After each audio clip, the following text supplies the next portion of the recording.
Hello, Dwarves. We are back with another Striking Gold. I am joined by Shodokan as usual, and today we have Matt, otherwise known as Drossfry, and Chef Phil. They both top 16'd the Cosmic Crown 10K. Which one of you want to tell me where that was at? It was in a town called Lompoc, a little south of another town called Santa Maria, which is my hometown. So it Hmm. worked out really good for me. I got to drop my kids off with my parents, their grandparents, and enjoy the event. So it was fantastic. I can't. Cool. I'm looking forward to them doing more events there. Okay. Cool, cool, cool. So Matt here got third place, um, bested by another friend of ours, Julian, who happened to be playing Vivi that day, and Phil here got 16th. So just squeaking in. Um, Congratulations to both of you. Is that either of yours like what's y'all's history in terms of like placing in CDH with Magda? That's a good question. I have a decent conversion rate, although I don't get to um, play in a whole lot of tournaments. I'll pull up my top deck profile now. Let's see. Played 12 tournaments over the last few years. Conversion rate's about 41%. Win rate's about 28%. Um, that goes from 2003 to now. I had won another online tournament back in the Chaos days. Okay. Smaller, only 39 people attended that particular tournament, but still, I'll take it. Hmm. And then, a few other conversions with in-person and online tournaments. So I feel like if I had the chance to play more, it would probably be a worse record, but it's still okay. Hey, if you stop playing on top, you're still on top. Uh, so Notably, I am also currently fourth in the Critical League this season. So if this month, um, I'm not sure if you're familiar with the Critical yeah, yeah, Discord. yeah. I run the bear server with Eric. Very nice. So in a few hours, hopefully I'll be locked in at fourth, and then that'll be nice. That'll be a good a showing for the month. Well, good luck on your breaks. How about you, Phil? What's your track record looking like? Yeah, so with Magda specifically, um, I'm 3 for 4 on conversion, but Nice. mentally I would say I'm 4 for 4 because um I played in the redemption event right after that, right after I lost top 16. And in the final round of Swiss, um, everyone was at a win and in situation, Hmm. and I was like advocating for a draw the entire time. And because I wasn't really in a winning position because there was a weathered runestone. And then uh someone played a Wheel of Fortune, and I already had 10 treasures, but I just couldn't do anything. But I wheeled into a Siege Smash, Sure. and I don't know why, like the entire time, the politics at the table was just like really kind of toxic in a way. But in my pettiness, I kind of just wanted to prove a point that a draw was worth something. So uh in my deck list, I have a way to force a draw, just to help with politics in some ways. So I ended up forcing a draw naturally instead of taking the win. And then I didn't make top 16 by breakers. So All right. That's cool, and I do want to talk about that later, but next time, just go yeah. ahead and win. It's Yeah, okay. yeah, for sure. I was a little emotional because that was like probably 30 minutes of politicking, like, Yeah, no, it's like someone's draining. gonna win, someone's gonna win. And I'm like, yeah. It can be an endurance trial just trying to work through those situations for Hmm. sure. Yeah. So we're gonna have a lot of conversation about the deck lists. I've been dreading this actually. I based on what Show told me about the situation with the the proxy question about the tournament. I get it, but we're gonna have to have a conversation. uh, I'm excited. um, so I guess we'll skip over the deck list changes and get to that in a minute. Let's talk about the meta in that area. What's the what do you guys normally see a lot of, and what's like your top 3 4 things that you're worried about at any given like local. I do not really have a local store that I can go to. I typically play online. Mhm. Things that I was worried about this time around, and I was actually really not wanting to play Magda simply because the release of Hexing Squelcher, I was kind of anticipating there to be a increased amount of creature interaction, like onboard creature interaction, Mhm. swords, kill spells, whatever, which would make, you know, life for Magda very difficult. Dwarves always Um, be catching strays. X. Absolutely. Um, that being said, I expected there to be, Atali's, some faster decks, but it seemed like with Hexing Squelcher coming out, there was also a lot of talk of a lot of blue farms being present to take advantage of that. And that's actually not a bad thing. I feel like blue farms are not the worst decks to go up against because they Mhm. can be a little slower to establish. Um, so when I was thinking about it, in the final moments before the tournament started, thinking about switching between Magda and I was thinking about playing this deck, Helga Skitterseer, because I Yep. find it more relaxing to play. Um, I was like, I know Magda's the better deck, but I don't know which one is going to be able to perform better. And then the tournament started, so I was kind of locked in on that. Sure. What about you, Phil? Yeah, I just recently moved to California, so this is only my third event since moving here, but um I would definitely say that California is just way faster. Mhm. Because I just moved from upstate New York, where even just comparing the Royal Rumble to Breach the Bay, like you could tell by the top 16s, like it's way faster out here versus it's more mid-range out Mhm. on the east. Um, so I came into this with like the mindset of I'm not gonna get a fourth turn ever, so like I kind of need to play a faster Magda build. Okay. Um, and yeah, that actually I don't think I saw a turn four in any of my games, so I was right about that. But I was anticipating a lot of blue farms, but I actually love blue farm matches. It, for me, I find it really easy to just shift it at blue farm, Mhm. all the attention. So All right. It's interesting that you mentioned like the West Coast versus East Coast because like when you listen to their like latest podcast that Max P did, he talks about how he expected the East Coast to be like its normal grindy mid-range sort of stuff. And a majority of the games at the Rumble um ended on like turn 2, turn 3 as well. So like there was a lot of turbo in our meta at the event. There were a lot of obviously like draw games, but that happens in every tournament, regardless of where you're from. Um, right. Yep. but Leave. that's just like where people are going now is like, oh well, blue farm is just mid range enough that we want to get under it. Um, and either you're able to do that or you're not. Yep. Mhm. And the answer for Magda is usually sometimes, maybe, if you're real Sometimes lucky. maybe.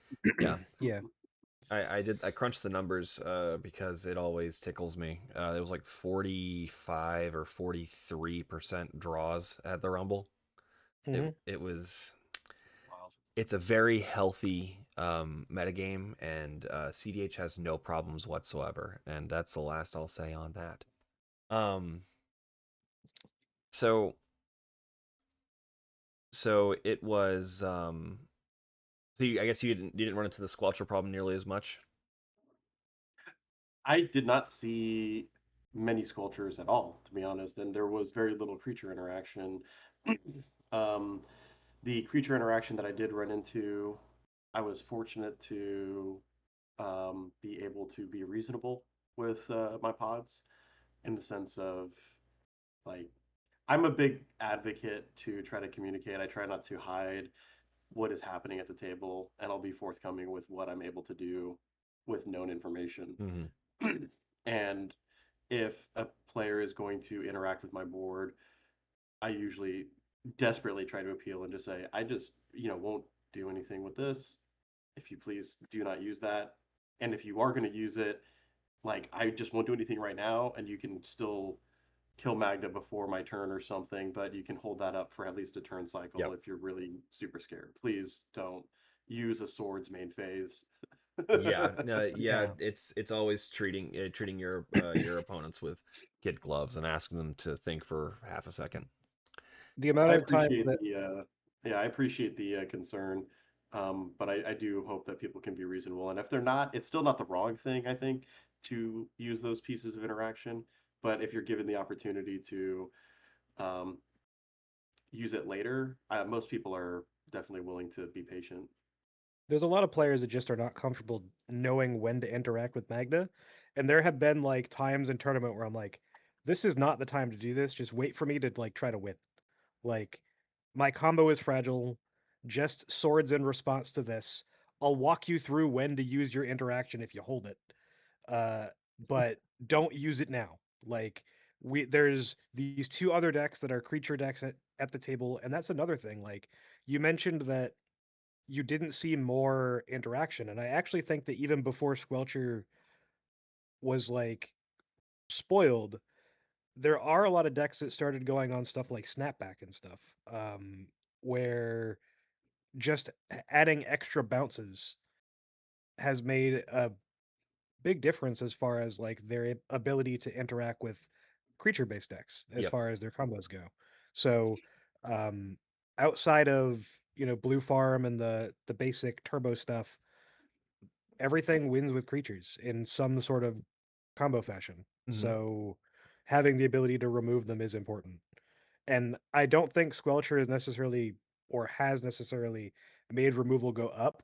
I think just the presence of Rogthras and a lot of these other like creature-based combo strategies have made it so that there's at least one or two extra pieces in a lot of decks, and you don't really need more than that when Squelcher comes out. You can only afford to remove so much of your actual game plan to dedicate to interaction to stop opponents um, Yep. before it starts to hinder you. Yep.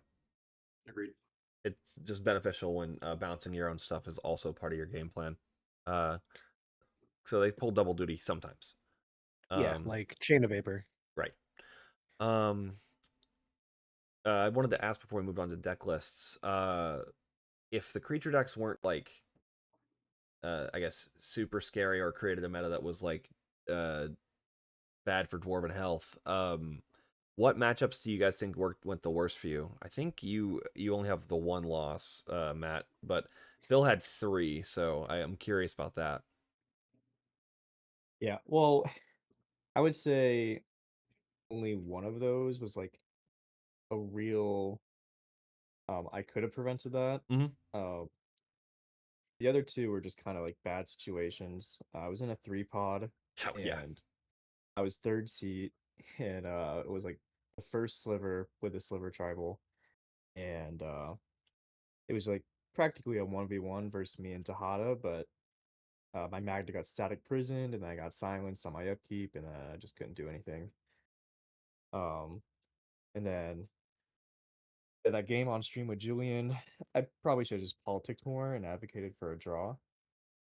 Um, we could talk about that later. Yeah.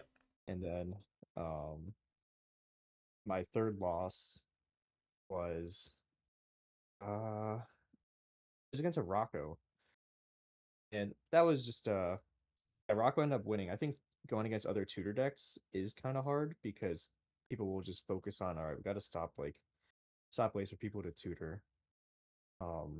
But other than that, I think bad matchups would be kind of more like fringe or control types.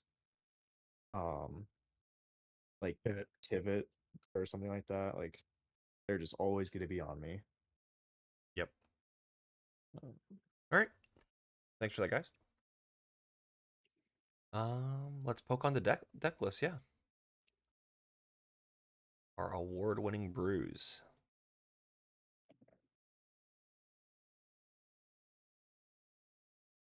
So we have, what is it, 23 cards different? Something like that.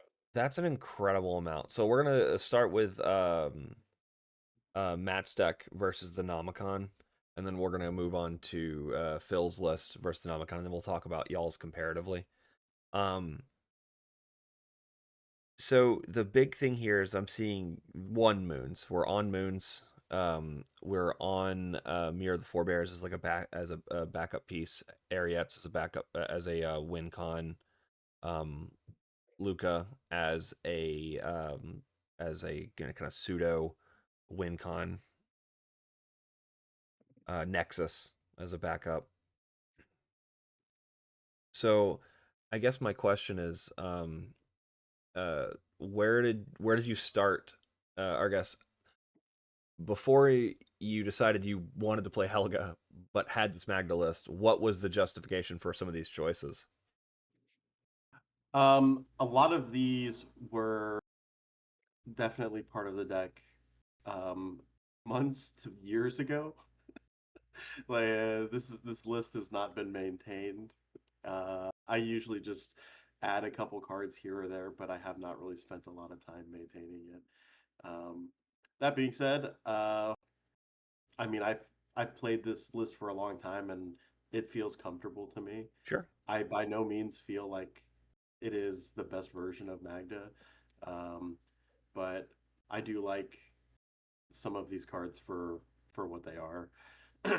um, Dwarven Miner, don't really think it's the best, but sometimes it's nice having an outlet to destroy a cradle, or somebody else can set Soul Cauldron down to their creatures to destroy a cradle if they need to. I had Luca, and I actually still love this card because it gives this sense of, well, anything could happen. Like, what is he gonna get? Who knows? Be a boat. And it's a very interesting way where if it lands onto the battlefield and you have a 3-drop vehicle or creature, you can polymorph it into. Um, Originally, when it was in the list, it was in there alone with a roaming throne and a cavern horde dragon, something that could probably end up generating you enough treasures to win the game on the spot if Mm-hmm. you were able to, resolve it in polymorph. So it's just kind of a cute way to do it, and it's won a few games. In a lot of cases too, you can cast it and just say, "Hey, I'm not even in a position to use this effectively because I need a 3-drop to make it guaranteed. So I'm Yep. probably just gonna try to find some creatures with it, and then you can get some essential like pseudo card draw value if you find a creature dwarf off the top of your library you can cast. But it's bad. I'll be the first one to say that. Um, Everything else, though, they're all in some cases effective in their own right. Um, I still find Warping Whale is something that catches people off guard. I think I was able to recently stop a breach line by countering a gamble that I think was very annoying to the Rockside player. Sure. Um, Mog Salvage can be free. It's good against cannons, so I still like running that. All right. We'll talk about more individual card choices in a bit. I just wanted to give people a little bit of an overview. There's and to get cards on the table that it is a kind of a dated version of what your list might be were you to like make it yesterday, right? Sure. It was actually very interesting too because I see the 3-mana rock dwarf. What is that thing called? I Furdock can't Core. remember. Core. So I'm sitting there playing in a game, and somebody was like, "He can just go get this dwarf that can tap on the spot." I'm like, I don't even know what you're talking about. My I've man's never is even heard not of in the spoiler a season. hasted artifact dwarf. What are you even talking about? There's no such thing. I should know about that. And then afterwards, somebody had texted me that, and I was like, oh wow, yeah, That's okay. amazing. That card came out the day before the event, so don't feel bad. Yeah. Yeah, that's fair. All right. Let's press on real quick to Phil's list. Fewer choices, differences, but they are very interesting. I see no less than like 4 ways to win the game. um, just like wind spells on a stick. Um, Yeah. and you know, the same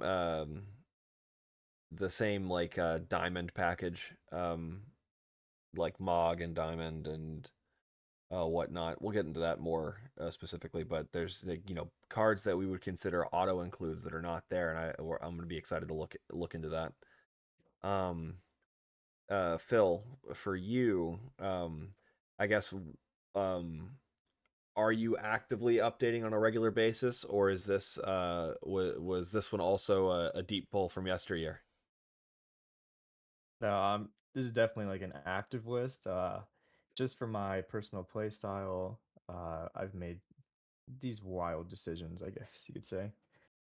Only a little. Yeah. All right, we'll talk about them individually then, because we don't worry, we're leaving no crumbs on the table when it comes to the choices. Yeah. And just in case you're curious, what they look like comparatively, there's some differences in choices in terms of like the 2-mana RoboDwarves. There's some significant interaction differences, and obviously Phil is on quite a few like win cons uh, on the back end of the play. There's tons of like uh, Reckless Fireweaver and the That's Final really great. Fortune. Yeah. So All let's right. yeah, we can press on to like the packages in general, and we'll just talk about individual choices. So, mana generation. You're both on the heavy red sources, heavy mountain diamond situation, or you're No, preferring diamonds, no. right?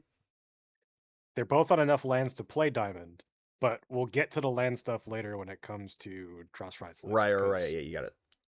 So I want to ask what pulls you towards diamond. For me, I find it's very important to have two static or repeatable sources of mana on turn one. That's just a preference of mine. Mhm. I do not want to start with a hand that's just like a mountain dwarf if I don't have to, unless there's something else that I can develop into very quickly. I really want to be able to produce at least 2 mana on the first turn. I also enjoy that, and this is the worst of those rocks, because you do need to pitch a land to keep it on the battlefield, but it is also an artifact that you can tap later on, to start your clock combo. Um, so yeah, but I will say that the card disadvantage can be devastating, especially in deeper moles. Um, so it's kind of like you better get it in your opening 7. If you're not seeing a Mox Diamond in your opening 7 with 2 or 3 lands, then it's probably never going to hit the battlefield and just be a dead card in your hand. Which is like the biggest reason a lot of players aren't playing it is because if we don't draw cards, right? So if it, like you said, if it's not in your opening 7, opening 6, and your opening 6 has to be really good for Mox Diamond to really be a thing, in my opinion. That it comes down to being just a dead card, and you only get 2 chances per game for that to actually happen. And I don't know, like I always say, the math behind the card does not math.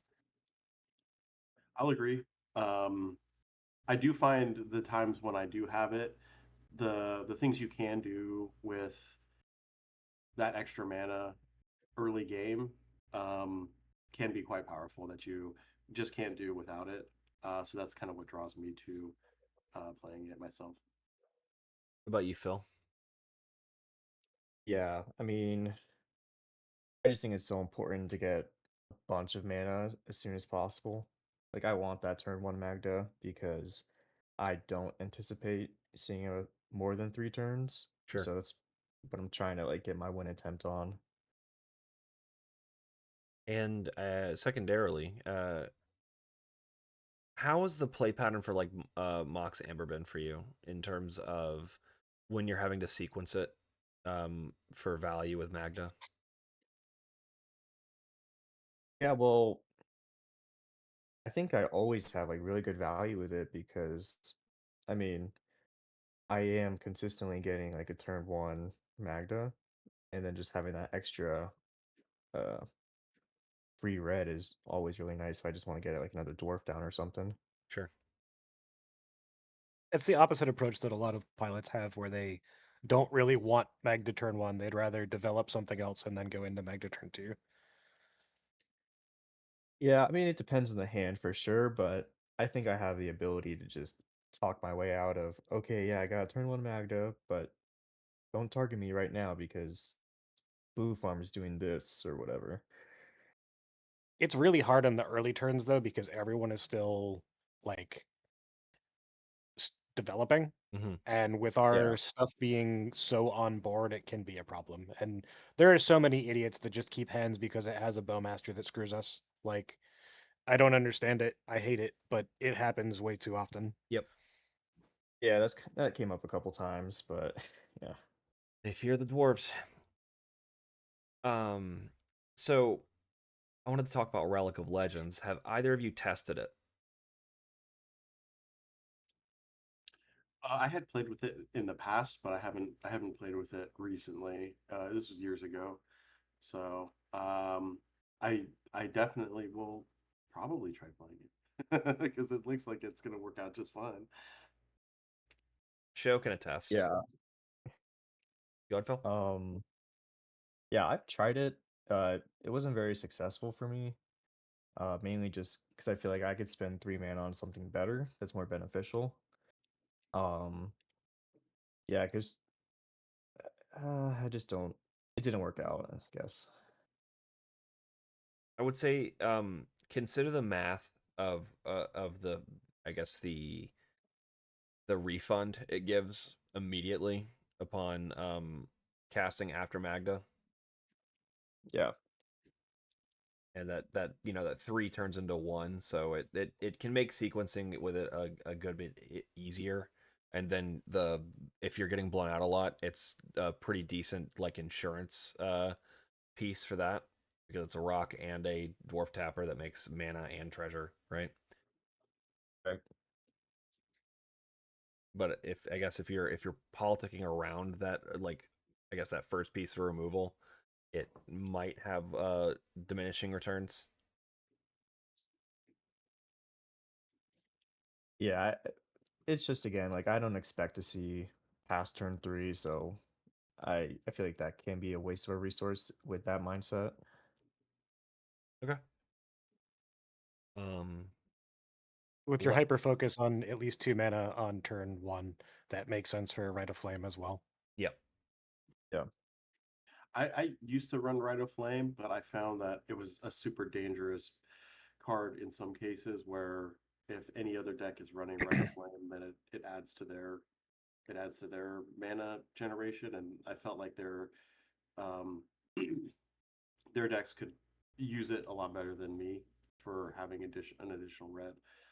I don't think it's bad in that sense, but I found that there were times when I kind of, you know, killed myself because there was one extra Rite of Flame in the yard, and And the Rite Rock of Sign Flame needed had it. Yep. 3 or something like that, Yeah. and those felt bad for me, so I kind of moved away from it as it wasn't repeatable.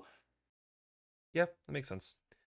Speaking of repeatable, uh, why no flywheel? Oh, that's a good question. I think it's because I have just never put it in. I think I have I think I have it somewhere next to me, but I've just never played with it. So I kind of liked the um, copter, the smuggler's copter. Um, I've liked the flash ones because those felt better in the sense of, I can't tap my dwarves down and then you can end step right before your turn, make some treasures, and then like, oh no, now we're in real trouble.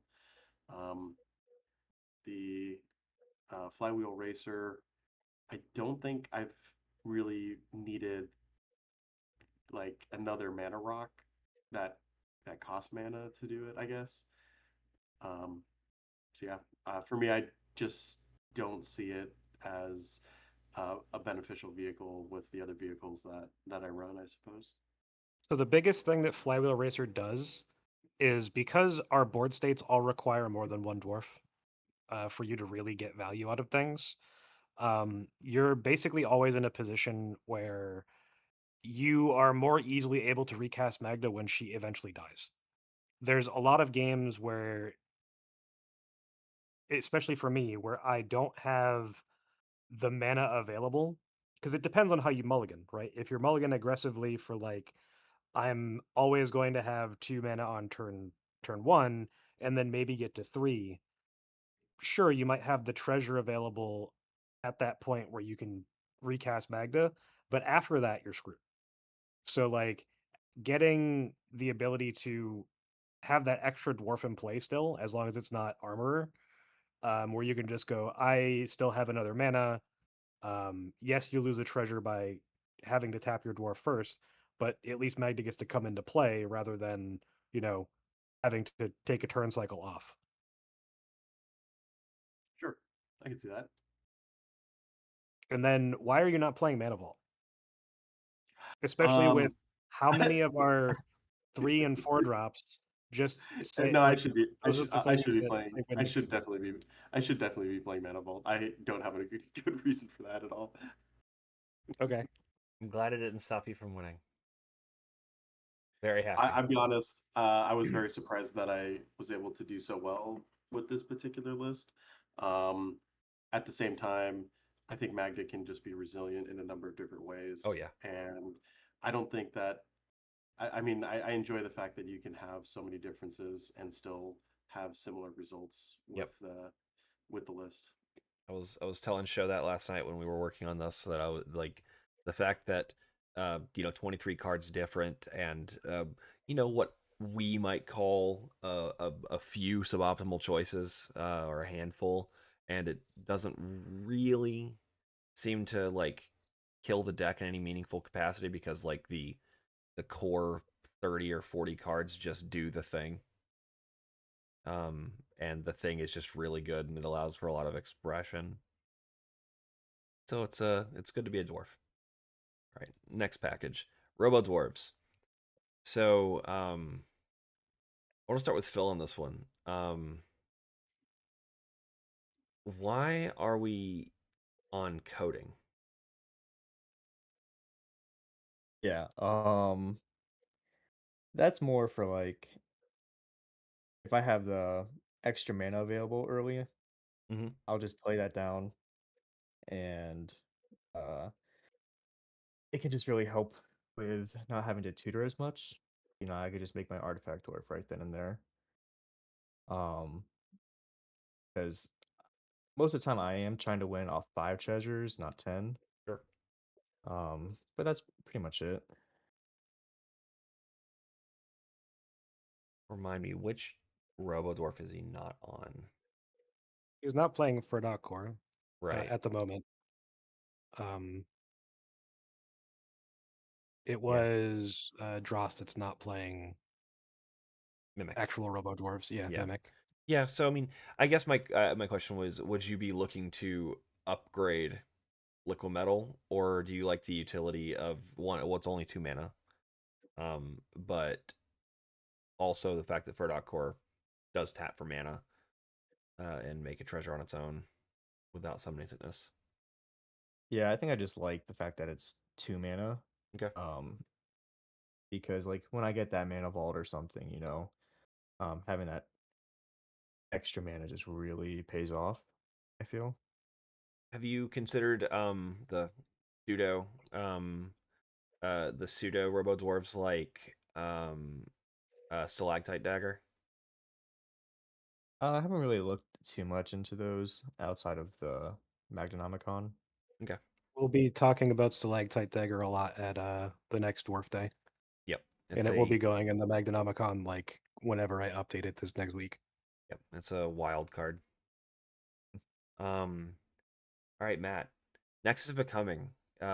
I was so happy when that card got spoiled. I was so excited, and then I didn't like it when I played it. So I need you to tell me why you like it when you played it because I want to be a believer. There's no way to get around the fact that it is a very awkward card, right? Sure. Um, that being said, there are some times when it feels all right. Like if you're ever casting it because you have nothing better to do, it kind of feels okay, right? Like you cast it, most of the table is just going to be like, whatever. Okay, it hits the table. Some people might be like, oh my gosh, you could make a robot dwarf right here and now, and then we might just lose or something. But very often it's easy to say, I just want to draw a card. And it does draw you a card. So it does kind of help, propel you forward. If it ever hits the battlefield, there's very little that people can do if you do have a creature to exile with it to stop you. Um, it has not been a game changer for me in a lot of senses, although in one game in particular, I was being exhaustively politicked. Um, I think there was a similar situation Phil had where I was being pressured for it seemed like 30 minutes over two players' turns about how my board state was like definitely going to win. I had a Magda activation up. Um, I had already been talked out of using it. I simply conceded to this Arkham Daxam. I was like, you want to stop me? You can stop me, or I can just not do anything. And then the next player forced me to use my activation because they just didn't want me having an activation up. And that was a really tough one because they didn't want me getting a robot dwarf. I tried to get a Maskwood Nexus. Um, they considered that a robot dwarf because it wasn't, or an artifact dwarf because it was an artifact and it made a Zorn a dwarf. And I was like, okay, that's kind of a stretch, but sure.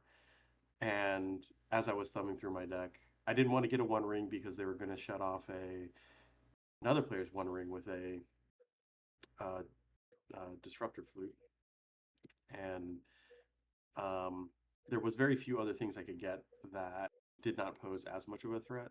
And so I said, "Hey, how about I get a Nexus of Becoming?" And he said, "Sure," which I was kind of shocked by. When it came to my turn, I then exiled a dwarf and made a robot dwarf. The player was very upset, saying that that was against the deal and that I wasn't supposed to get a robot dwarf off of the activation. And I had to stand my ground and just say, I don't know what to tell you. I just drew this card. I did not get a robot dwarf, but I am putting this into play because I am not going to just sit here and do nothing. So um, the turn cycle went around. My next turn, after they were able to handle the robot dwarf, like they bounced it, as you might expect. Yeah. So Like I say in the text down there, if your thing gets yeah. bounced, you're screwed. So it was just a normal like dwarf. That was no big deal. On my next turn cycle, they're definitely afraid of me, but I don't have a robot dwarf. Go to my combat step, and I have a roaming throne that I exile and make a copy of, which is then like super dead town, because I've got a Zorn and a roaming throne and a tap outlet. So in that game in particular, it was definitely the reason I won that game. But I don't expect those results to be consistent game over game. I That's guess definitely my not. my question in that situation is, had you just cast your roaming throne in that turn, would they have been able to necessarily counter it? They would not have been necessarily able to counter it, but there was an Arkham Daxon that had a search available, so he probably would have been able to find any number of ways to stop me. There again, there was a disruptor flute out, so he probably could have just got like a sculpting steel and copied the disruptor flute, or got his own way to, or he could have got a portal to wipe the board off Wait, any couldn't he just creatures. get copy of Disruptor Flute to turn off Magda's activated ability? Absolutely.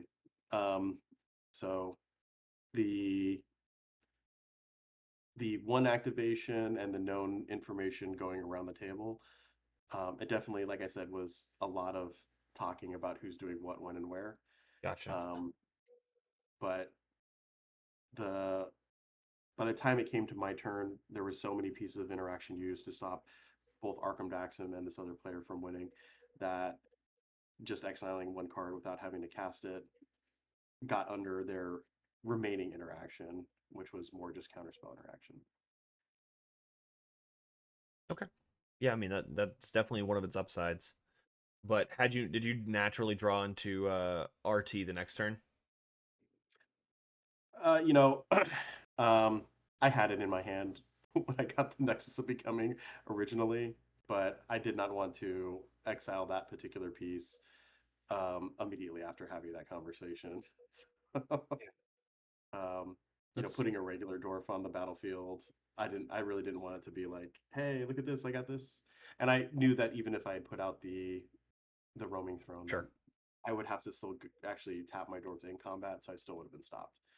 So I had to, kind of, play back a little bit on Yeah. that particular case. I mean, 2-turn wait on a on a sandbagging of RT is a bit of a lengthy process. But I mean, if it works, it works. All right. Well, there's also Mirror of the Forebears. All So, right. like, what is your thought process of playing Mirror of the Forebears over, like Metallic Mimic? Yep.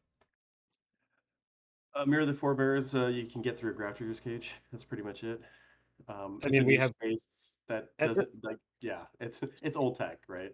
yeah. At this point, we have like 3 other ways to do it. So it's like, eh. It's old. There's no real reason that it's still in the deck. I have an artist proof, and I want to put it in the deck. That's my justification. Well, there you I go. actually do That's have a one lot better than more mine. thing to add. Yeah, what's up, bud? Yeah, so with something like liquid metal coating, Mhm. um, my personal play style, like if I played an artifact dwarf, I think that would 100% just straight up get countered.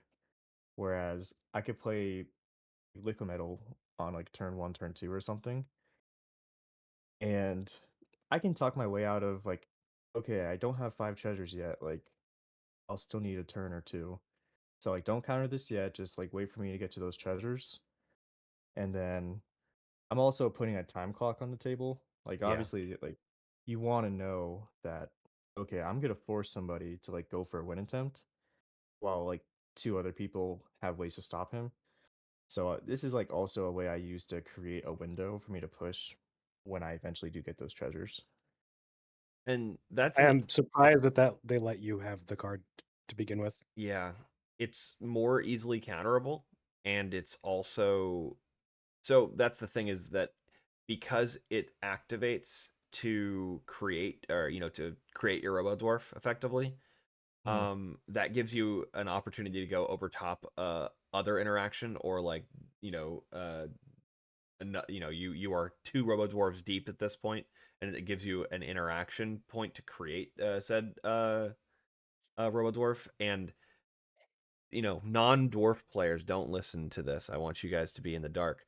But like I feel the most in control when I have a RoboDwarf in my hand and a liquid metal torque on the battlefield already. Right? I feel like I have the keys to the city because there's not much they're going to be able to do. Their interaction points are pretty minimal, and I'm basically able to have 2 interactions deep that I get to choose the tempo of effectively because I have an activatable artifact.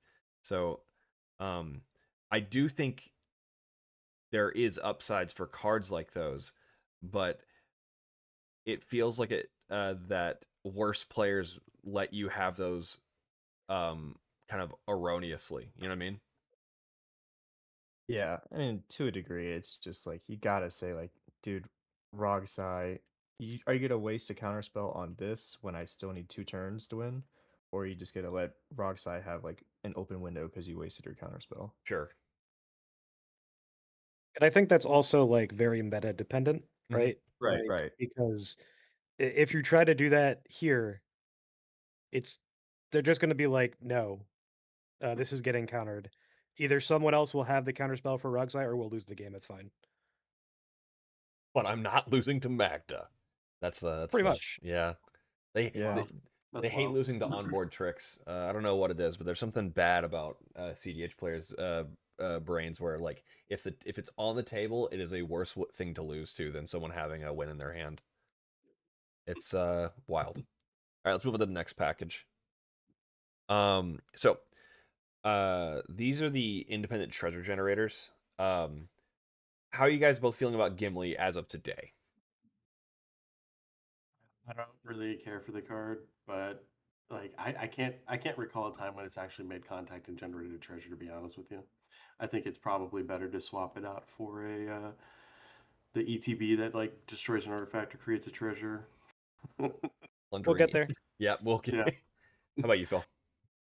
Yeah, well, honestly, I've only had it in my hand 2 times ever, but both times it really performs. So I guess you could say it's a pet card. Hmm? Like, just ramp it out turn 1, turn 2. I'm like, all right, cool, 3 treasures right off the bat. Would you like a pet echidna? Actually, I don't remember if you're on Knuckles or not. They're not. I just cut it this past week for Final Fortune Okay, because 4 mana was just too steep for me. okay. I mean, I guess based on tempo, it's roughly the same. It just as Gimli, it's just higher upfront cost. Yeah. Um, Golden Saucer. Are you yes, lucky, son? yeah. No, no. The cards unsuccessful at generating treasures as well, but it's kind of fun. I My I saw. We'll get to it later. You kept a hand that had this as your only way to make red. um Yeah. yeah, that my man's like some output randomness. Gold Saucer, Luca. Um, I'm surprised Croc's not in the deck. Um, I mean, that's I really could it. test it. I don't mind. We can test it. Yeah, and flick a coin or whatever the name of that makes a treasure. Yeah. Yep. Yep. Tavern You know, Scoundrel or whatever. Yeah, Tavern exactly. Scoundrel. Yeah, we are hidden Croc deck. All right, moving on to the next package. Interaction. There's some interesting stuff here. Um, we had talked about Warping Whale and Mog being free earlier. Well, Warping Whale's not free. No. Mog being free, and then the copying or countering the gamble. Yeah. Um, but for Warping Whale, outside of the interrupting lines when they don't expect mono red to be able to do that, hardly. What do you find that your usual use case is for it? For Warping Well, I mean, you can hit a Thrasios, you can hit a whatchamacallit, A Boro Breeze Collar. the Abora Breeze Collar. There's a few key creature pieces that you Cool. can hit. Um, I mean, usually nobody really sees it coming. If you are able to counter a powerful sorcery, it's pretty good. Um, I've never really created a Scion token with it.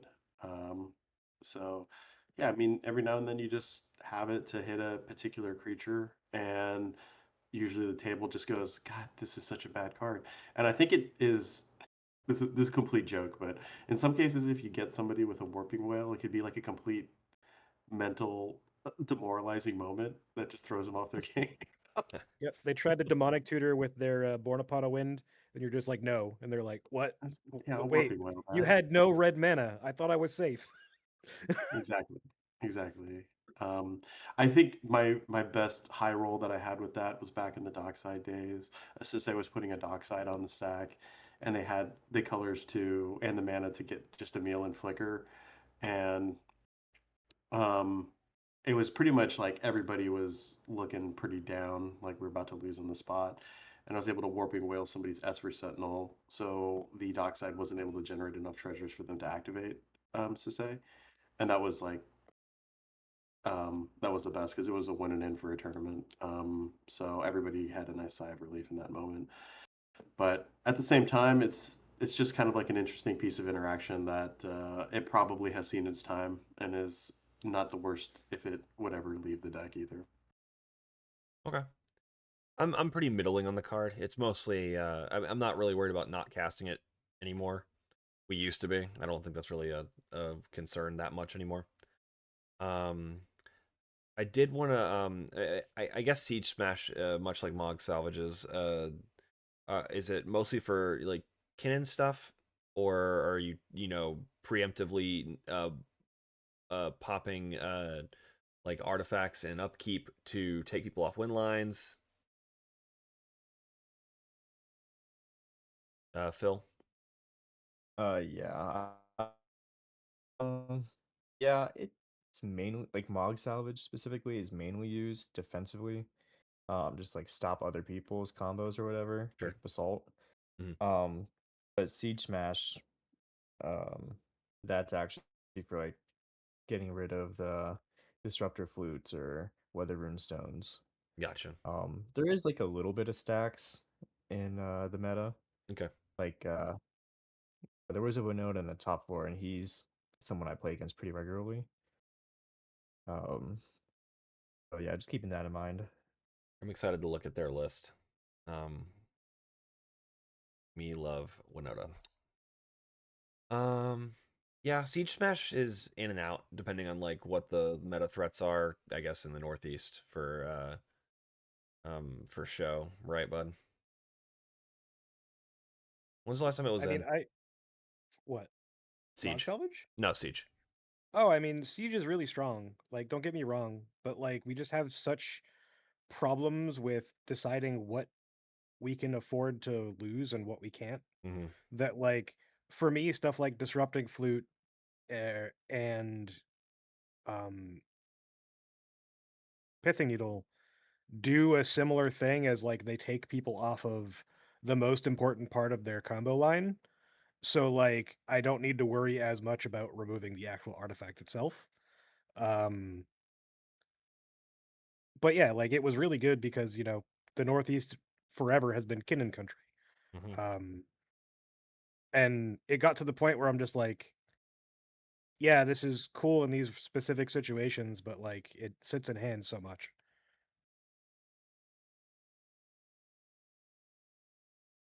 Yeah, it's if its second modal is better, you know. Yeah, I mean it's not insignificant. There's still the opportunity for you to get out of bowmaster range or whatever, but um that doesn't happen enough. Yeah, someone will just try to draw, honestly. They'll try to find a way to get you in Yeah, that response. happens a lot with adaptive automaton or something where someone will either draw like force a draw with a heuristic study in response, or they'll like bounce the adaptive automaton to make sure that Magna dies with a single ping Yeah, or so you get two for whatever. one. Yeah. Yeah, it's Com- kind of annoying, but it is what it is. Combat tricks have a really large threat surface for two for ones, especially in this deck that has a decent amount of lords. Um, so that's all I really wanted to talk about for interaction right now. Let's pop on to winning cards. Put broadly. We already talked about Lucca. Um, so we'll just keep going with Matt's cards here. Um, Apple without Welder and Engineer is a particularly Well, interest. there specifically because it doesn't work with engineer. Right, but you keep it in the deck for sculpting. You know, can't you do the sculpt? No, you can't because it's No, because legendary. it's Yeah, legendary. Yeah, it's still yeah, it's three or just less. Engineer. Yeah, It's just yeah. Um, I still think it's a pretty easy way to explain what's happening at the end of a game, but the haste, untapping, those are all relevant. Taking an Oppo or another troublesome creature off of somebody's board, that can be relevant. Um, Frankly put, at the beginning, like I said, it's not been a highly maintained list, sure. and it's a lot of these cards have seen their time in the sun, but it still works. It's still something that as you play through a game, um, if you need it to just untap a dwarf and make another treasure to get an activation, that's like the bottom of the barrel, low end of it, I think. Um, 4 mana is a lot for that. Yeah, that's the thing. You it's can it is a claim the lot. firstborn It or is a lot something, for a but yeah. relevant, for sure. But that's not the main focus of it, right? It doubles as your win con. It um, also depends on what card you're on. Like because you're playing Luca, you're not playing Twin Shot Sniper, right? So like Correct. it really depends on what other pieces are in your deck as far as like how you can win. Because if you're not using Iriad's Tempting Apple, then you're forced to draw loop with the way that your list is currently put together. Sure. The notable exclusion of Twin Shot Sniper. I played with it for a little while, and maybe I didn't play with it enough, but for some reason, I simply just did not enjoy playing with the card. I couldn't tell you exactly why, but that was just me personally. I was not a fan, It and is one. It has won me so many games. there's no real reason for it. I'll be the first one to say that. It's my favorite card in the deck, and I don't know, I don't put that lightly because I love many cards in this deck.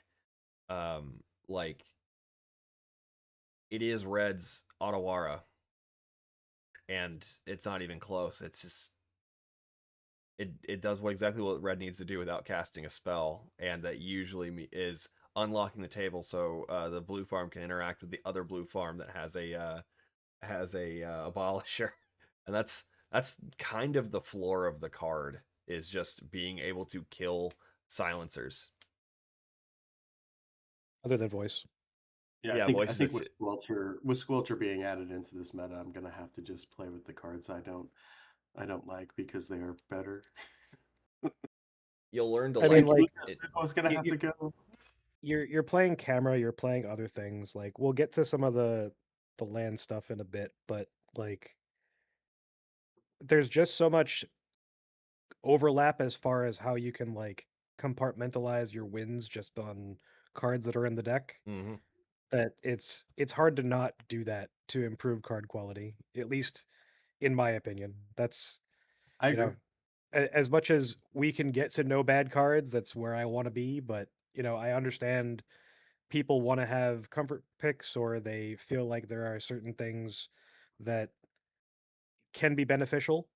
Um, like Alter the Brood or Reckless Fireweaver. So Pivot. why don't you Yeah. talk us through the reasoning for including those types of cards, Phil?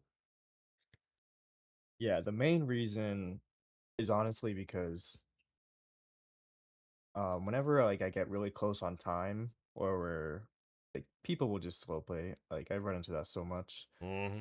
Um, I just want a really easy combo that is like super on board. Like I barely even have to explain it because like doing a whole chaos warp loop, like people have just like found ways to slow play that.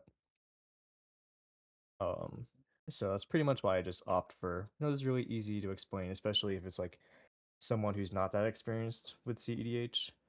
Um, but Alter the Brood and Temple Bell specifically, that's how I went through the One Ring, and it's also like a really nice political tool where I could be like, I could just force us all to naturally draw, if someone has a way to protect me to go when I go for this.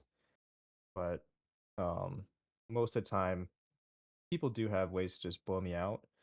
So like I will just opt for a draw, and like I can prove that I can draw myself out, mill all of you, and then we can just draw right here.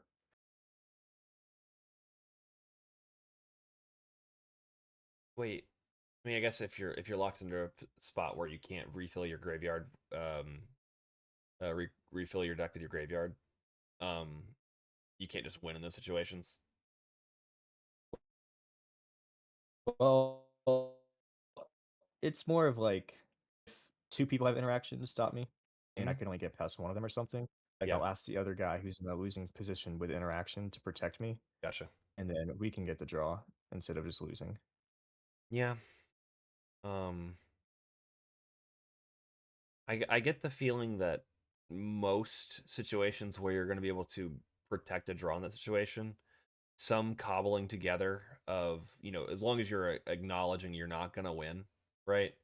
Because Yeah. they can blow you out. There's probably some other combination of cards in your deck that will keep that from happening, and without having the dedicated slot for this is my draw spell, right? Literally and figuratively. Yeah, I Um, mean it's the draw, but also that is just a way of getting past the One Ring. It's how I justify keeping it. yeah.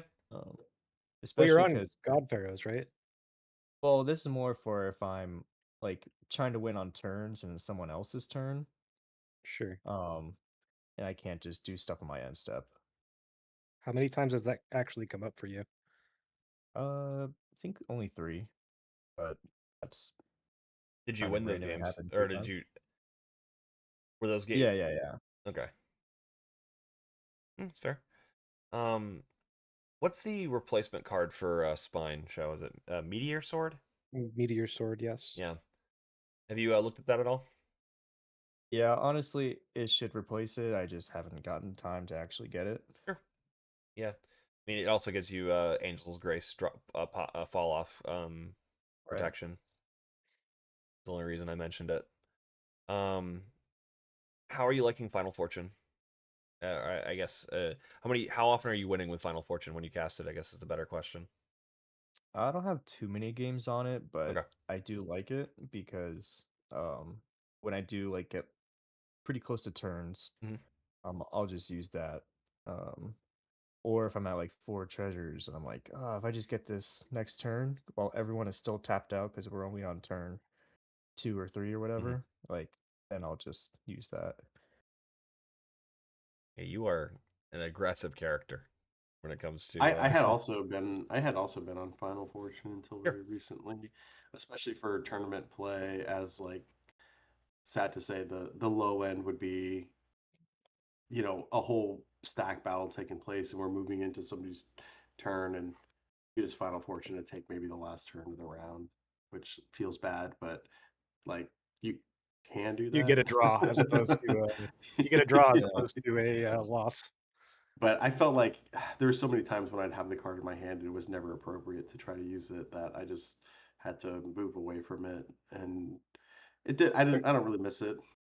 There's a lot of downsides, right? Like you can just get completely blown out by someone having a single piece of interaction, unless you have like a way to protect your win, because you're like, oh, I'm going to activate and I have a board state that's going to get me Clock of Omens, or just like I'm going to kill Magda. And if you don't have the mana to recaster, like if you had to play anything else that turn, um, there's a good chance you're just losing.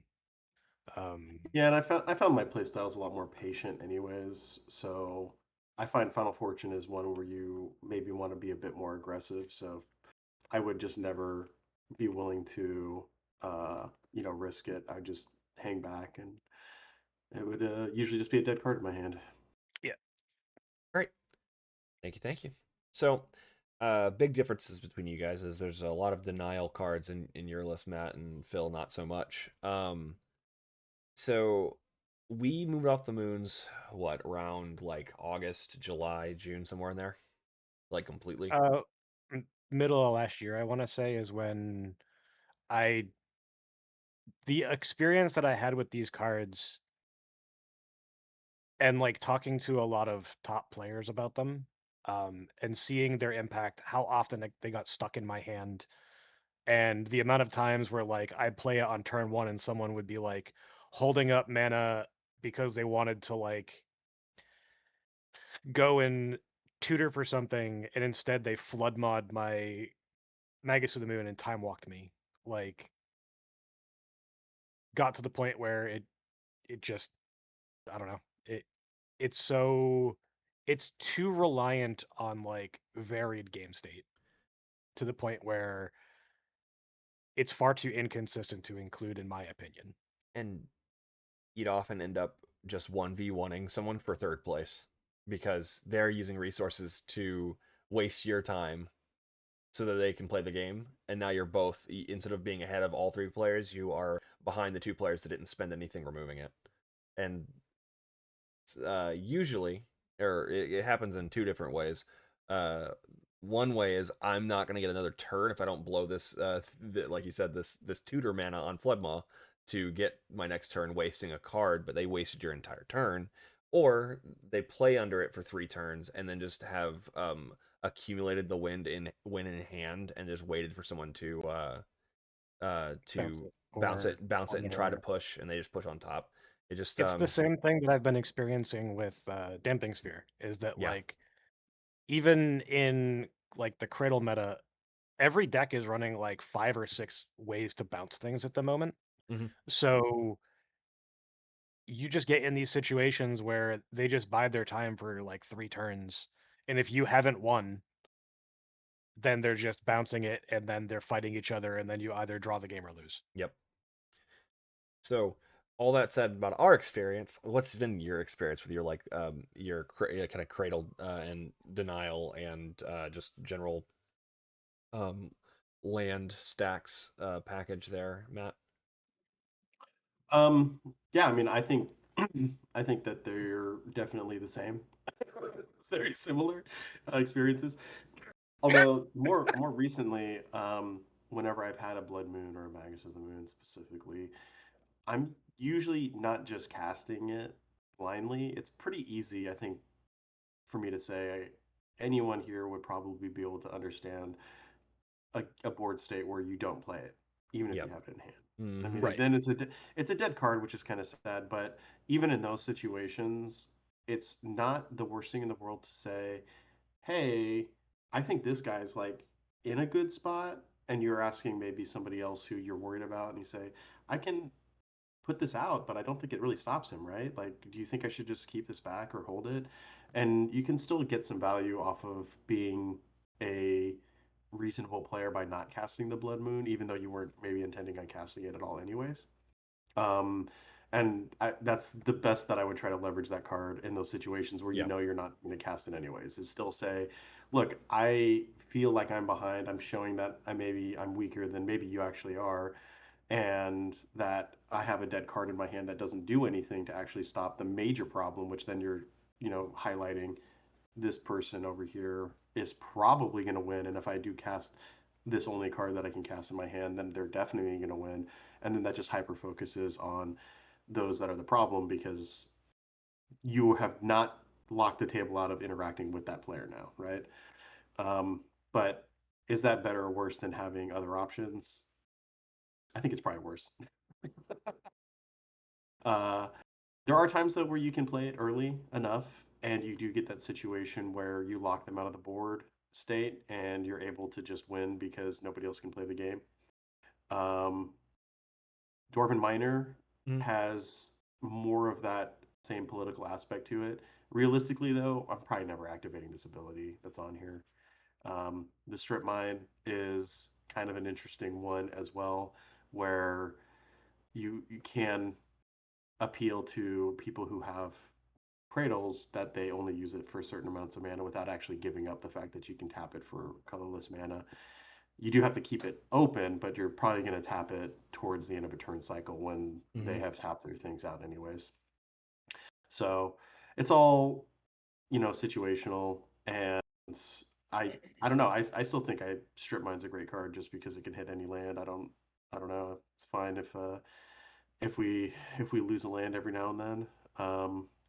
But I do think that I should probably be playing Disruptor Flute in one of these slots at a minimum, because that is so cheap and so good, right? It has won me or drawn me at least 15 games in the past like 3 or 4 months. So It's yeah. It's a good it definitely just puts you there. Um it's as I mean, I feel like it's as impactful as like it's more precision, but like it's as impactful as like Null Rod ever was. Um it's a for 2 mana, it's just real good. It's just a really good card. just an interaction piece, which is not what people are expecting a lot of the time. Yep. It's a mono brown counterspell. I'm gonna untap my cradle. I'm going to disruptor flute your Thrasios. Yep. Oh, Oopsies. okay. Whoopsies. Yeah. I guess I dirtle with all my guys now. How y'all like squirrels, right? Um yeah, so how are you guys thinking about like the pithing needle slash flute style cards right now? I guess I'll send this to Phil. Yeah, personally, I'm not a fan of it. Um, I actually haven't even played a single Rock Thras or Dog Thras since moving here. Okay. I think there was only one at our tournament too. Um, I do play against a lot of Kinnan and Blue Farm and Roxai. Um, I will tell you, it's really funny when you go turn one pithing needle and then you name Necropotence. that could be funny. Yeah, I can see that. But the main reason I don't do it is because I play against Kinnan so much. I think 3 out of the 6 games in this tournament, I went against a Kinnan, and I'm just too worried about them cloning it and saying Magda. But that's really it. It's With Metamorph specifically? yeah. Metamorph and what's that other one? Clever Impersonator. I see in some It depends on the lists, but some lists. it's yeah. I think a lot of Kinnan lists in the area that we're at lean more towards no bad cards. Yeah. hmm I mean, Graph Digger's Cage is still the single best answer to any deck in the format. Yeah, Agreed. yeah.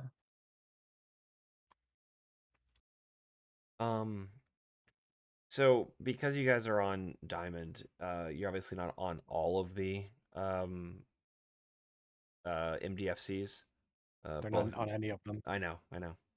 But have you guys considered running Go to Sundering? the next slide. Is it not there? It's right there. Talk about Sundering Eruption, It's but right go to the next there. slide. The Have you lands are next. Okay, the lands are next. But yes, See- have you used Sundering Eruption at all? Oh, now that I've switched slides, we can ask the question. I see. Exactly. Okay. I never played it. I probably will try it. One of the things I was looking forward to this session was being able to get some fresh input on some of these cards that I just haven't taken the time to swap out. But I have not played with Sundering Eruption and the what's the creature Pinnacle. that Pinnacle Pinnacle Monk was, I think, obvious for me that I didn't want to spit into Pinnacle Monk with the Luca if I was trying to catch Roaming Throne. Sure. Right. Yeah, I have not played with either of those, and I will probably include them in, or just full on just try to test the current nomicon list to see how that's running and see how I like it. Yep, it's a good opportunity. Whenever someone like hits when like Boss runs like a Stax oriented list, I try it out a couple times just to see if I'm missing something crazy. So it's always good to like just say, okay, new build, who dis? Every once in a while. Yeah. So like I noticed, Dross, you're on a lot more colorless lands, which is interesting because we still need red pips. So you're on like Absterigos, you're on Fomori Vault, you're on Mycosynth Gardens, and then you're on Griffin Canyon, which is extremely cute. Stop. But how many times do you have a changeling in play? Anyway, it doesn't come up as often as you might imagine. as you had hoped. Two No, more now. We have 2 more changelings. It's just a cute piece of thing, right? It's kind of fun. And I'll be honest with you, if you play any of these, like if you play Abstergo Entertainment or Griffin Canyon, it just goes in one ear and out the other with most people. So the amount of times that you have them out that are relevant to winning the game are more than you might think. Abstergo Entertainment typically is there to stop losing the game. I've stopped so many people from reanimating their graveyard or going through a breach line just with an Abstergo out because people just don't know what it is. They don't read the card. You know, you can read it to them and they just forget about it immediately. Fomori That Vault. happens with Cage. I have a Cage in play. Someone goes through a breach line. They're just like, okay, your breach resolves. Now what? Oh, I love those. This is a fun tip for anyone who likes messing with people who you know, I used to choose it on Mana Crypt. I used to say like Pithing Needle or Flute on Mana Crypt. It doesn't work for the record. But you can name it, and people will still be like, "Oh, okay. I guess I don't have my Mana Crypt." You can do that with Vault too. So have fun with that. But the implication being they can't tap it for mana or unless it's both of those things say unless it's mana ability, I believe. Maybe Flute does turn it off, but yeah, unless it's mana ability. So yeah, it wouldn't turn it off, but they think it does. That's cheeky. Yeah, it has absolutely won me a game before. If you think you have nothing in hand, you have something in hand. So what's your main goal with Mycosynth? You're not on any of the spheres, so you're not like doubling up on like a tax effect. We're on I mean, there's the damping sphere. I'm still damping sphere, but it can be in there just to copy something. Uh, it's not. Um, it's not the best. I think it's just been held over because it was in there when it came out, and I haven't really removed it. Um, so I don't have anything that I'm like aiming to necessarily copy with it, but it might sound crazy. I don't really find myself like strived or starved for red pips. I usually find that all I need is like really one to kind of get things moving forward. And I'm like, with that in mind, I should probably just take one of these out for like Mishra's Workshop or something and just get like 3 artifact mana instead of having these, cute tech lands that sometimes do something, but most of the time just tap for colorless mana. Are you on City of Traders? No, I'm not playing City of Traders, but that Try one it. easily could be included. As someone who played Workshop for a long time on like a Turbo Stax build and then on a mid range build, City of Traders just feels so much better in the mid game. It's just like, oh, free money, awesome, love it. I would try that over Workshop even as we're adding more artifacts to our deck because of the changelings. For sure. Yeah. I will say though, over this tournament, I was able to use Griffin Canyon to convert a win. So it is relevant in some of those situations where you just need to get one more untap to produce a treasure through interaction. Um, Nobody's expecting a land to untap a creature. Yeah. Of these, for sure, Griffin Canyon's the one that intrigues me the most. But that's just like the rust crackhead cell that's like rubbed off on me. That I just think, oh, that's cute. That'll probably work once. Every now and then it does. For the most part, it's just a colorless producing land. But it feels really good when you can maximize I it. mean, if all of our artifact dwarves were changelings, Changeling. and that was like just kind of the structure of how those cards worked, this might be a completely different conversation. But given that we have what, 4, if Yeah. you include Bloodline Pretender, I think there's even one other land that untaps like a creature, but I can't remember what it is off the top of my head. might cost But mana. yeah, I think it costs mana. Which, Does this untap the Ferdot core? yep. Or just No, creature only? not when it's a creature. Uh, Target Griffin. Let me see if the long text. Yes, it is a griffin. It is a griffin. Yeah, it is a Griffin, It but is a changeling. is it a Griffin creature? In the long text or like the I think updated. the fun thing was I had to specifically untap the Mutavault, so that was kind of Yeah, using more colorless so lands it's in like that 5. situation. Yeah, it's not bad. That's interesting. If you're looking for an untapper, I wish we had gotten more untapper type stuff in Lorwyn, but you know, we got two. Two RoboDwarves is pretty great. Yeah. Phil, your package is less like wacky cards. How Minus often? the wind stuff. I mean, the land. Uh, The land stuff is yeah, it's way more traditional. yeah. Um, when's the last time you hit anything with Barbarian Ring? Because I think it was 2023 for me. I'm back to playing it Oh, are you? myself. Yeah. Yeah, I think it's only come up once, but uh at the end of the day, it's something that taps red, Yeah. and in that flex spot, like if I need to get a crime trigger or kill a bowmasters or something, it's just there. But I could see an argument to take it out. I mean, It's a fine card. yeah. I mean, I feel like it is a French vanilla at the worst of times, which is usually not a card you quibble about very often. But Mhm. we didn't want your spot here to be empty, so we decided to talk about it because your land base is pretty similar to ours. All right, Yeah. so let's Now we have the exclusions, and then we have the reason we're here to talk about the tournament. yeah.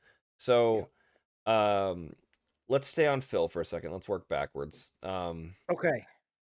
Joe, you want to do this? You wrote this slide. So you are not on Facebreaker or Knuckles. Why do you feel like that is not worth playing? We already went over Gimli a little bit, and you said that it doesn't. It's done its thing for you. So if you're getting to combat, specifically Knuckles refunds the treasures that you spend to cast him. Um, so like, why no Facebreaker effects? Honestly, the only reason I would put Gimli in over these is just because he's a dwarf. Sure. Um, the other two, like, yeah, they do the same thing, but it's just not a dwarf. Boy, is dwarf maxing. Yeah, it's I, on theme. Yeah. I would think that like with your meta being faster, that there would be more open attacks, especially if you're not playing against a lot of like Thras X decks. Um, but that's just my take, I guess. Plus, Knuckles says win the game on it. It does. You can Final It's Fortune and then true. win the game. You, Or win the game stuff. you Yeah. know? Hmm. Hadn't thought about that. It's another way to win through the One Ring if it's Hmm. not the That's final true. turn of the game. Hmm. I'll have to think about that one. You're Don't not tell on Rust.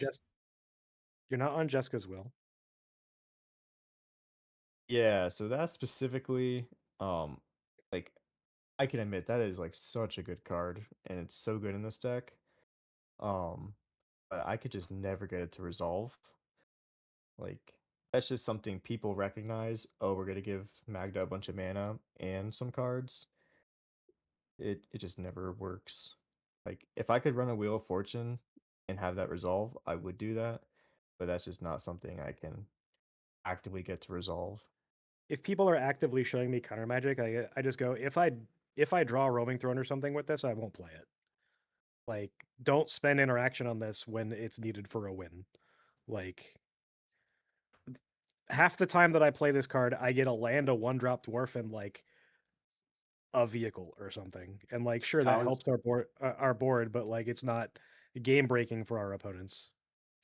if it wasn't just like like middle ground okay most of the time, I've considered taking it out because usually I just flip nothing. Yeah, Or there have been times where I've flipped triple land. I'm just like, well, that was a waste of 3 mana. Yeah, Yeah. well, But I think I would also say to that, since I would say that my build is typically just more gas than the Magna Nomicon. As long as I have the mana to do stuff, like it's gonna be threatening. Um, so I just feel like that's something I don't get away with. and then you're not on untimely malfunction, but you're Yeah. playing other artifact removal and SWATs. SWAT effects are really, really strong. It's our best way to Um, defend Magda, those type of yeah, effects.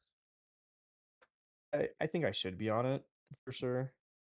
Um, just with the only reason I'm not on it is because it's a 2-drop. Um,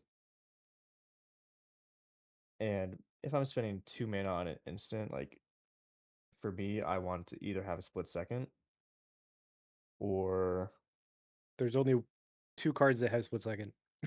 yeah, and that's So why the like the the, the pickings are yeah, very small.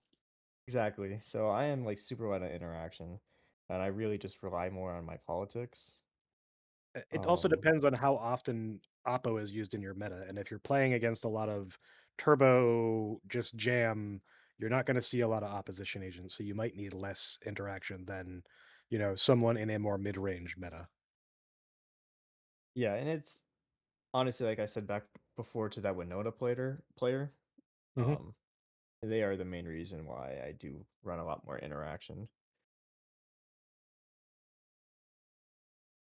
All right. I We've guess you we've could talked say is about you go sorry, what? which yeah, I could definitely see like that could be wrong in a certain sense, like basing it off maybe one or two people I play with regularly, but just an off chance scenario. I don't know. I think that like there's a difference between setting your deck up for your local meta and setting your deck up for even tournaments in your local meta. Because like in a 60-man tournament, you might see that player once. Um, in 100 and something person tournament, there's a decent chance you don't see them at all. Yeah, and Yeah. stuff gets a little more. Um, it goes towards the median, you know. So More. keeping with the theme of SWATs, you said you haven't updated your list. There's no redirect lightning. Oh I yeah. run that. I have it like printed out proxy that I just haven't had a chance to put it in, but it needs to be in there because it's Right. so nice to have that. We already talked about plundering barbarian a little bit. You're not on bolt. Twin shot we already talked about a bit, and you're not on sudden shock. Yeah, I don't know. I just haven't felt the need. I haven't felt like I needed those particular effects all the time. I know they're strong and they're good, and I played with them in the past. Um, so me personally, I just use those slots for something else, I suppose. And then no torpor orb. I mean, Torpor Orb was always one that would be kind of contentious for myself in the sense of if I had it and I played it, great. But now I'm using resources to, put that onto the battlefield. If I'm using a Magd activation to pull it out and put it onto the battlefield, I feel like I've almost lost the game just because I've I had mean, to use it's for a resources draw. to stop a. Yeah, I, I, I'm not a fan of using the resources to draw the game. I want my mindset to be more on how do I move forward to winning a game, I suppose. The thing with torpor orb is that because it stops Thoracle, and there are so many decks that are using that as their main way to win. Yes, they can go through other lines with brain freezing everyone and forcing them to draw their deck, but that's not always accessible to them, right? Like if that's the case, you wait for their breach and then you Digger's Cage or whatever, and that still feels just as bad, right? All defensive tutors, regardless of what they are, feel bad. Mm-hmm. Mhm. But Torpor Orb stops so many important things in the current meta, especially with the printing of Formidable Speaker. Um, Are good. being able to shut down the ETB of Bowmaster, of that card, of Itali, which is a very prominent deck in the format. Um, Ranger Captain, everything that exists in Rocco. Um, like there's too many things that when you have it in your opening hand in a lot of pods, it is just like, okay, this buys me the 3 turns that I need to win the game. Mm-hmm. Yeah, I can see that. Again, just from my own personal experience, I just have not been a fan of that effect. And sometimes I would rather somebody have some threats that they put out so things get deflected towards other players. Of course, if they're going to win on the spot, it's a bummer. Um, but uh, I find that if I'm tutoring for something to affect the board, I want it to do a little bit more than just stop ETVs. And I'm trying to, that sounds like I'm downplaying how powerful ETVs are. Trying not to do that.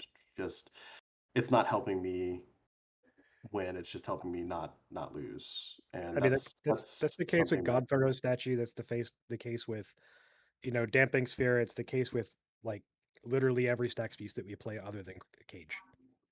sure, sure.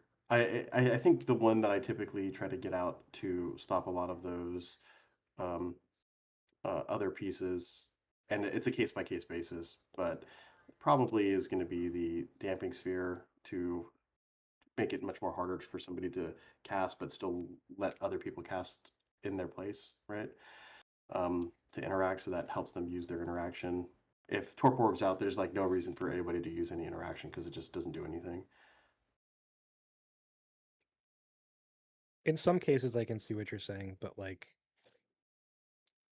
I've just had the opposite experience, so Fair. it is what it is. All right, let's move on to the tournament. Yep. Let's do that. We are mining dubs. This is a Swiss, and we usually start with the highest placed person. So we are starting with Matt here. So we have round one. It is Orvar, then Matt on Magda, then TNT, and then Ian on Maryland. A card I did not know existed and kind of looking at. Opening hand, Sultai food chain. Sultai food chain. Yeah. Where has that one been seen before? Um, but the opening hand was Shinka, Springleaf, Strip Mine, the One Ring, apparently the arena version because I'm not very picky, and Deflecting Swat, Flare of Dupe, and Magus of the Moon. Yeah. So, looking at the pod, I felt like this was okay. Start with a Springleaf Drum and have a, turn to Magda with being able to tap for another red, just to make a treasure. That red's not really going to do anything.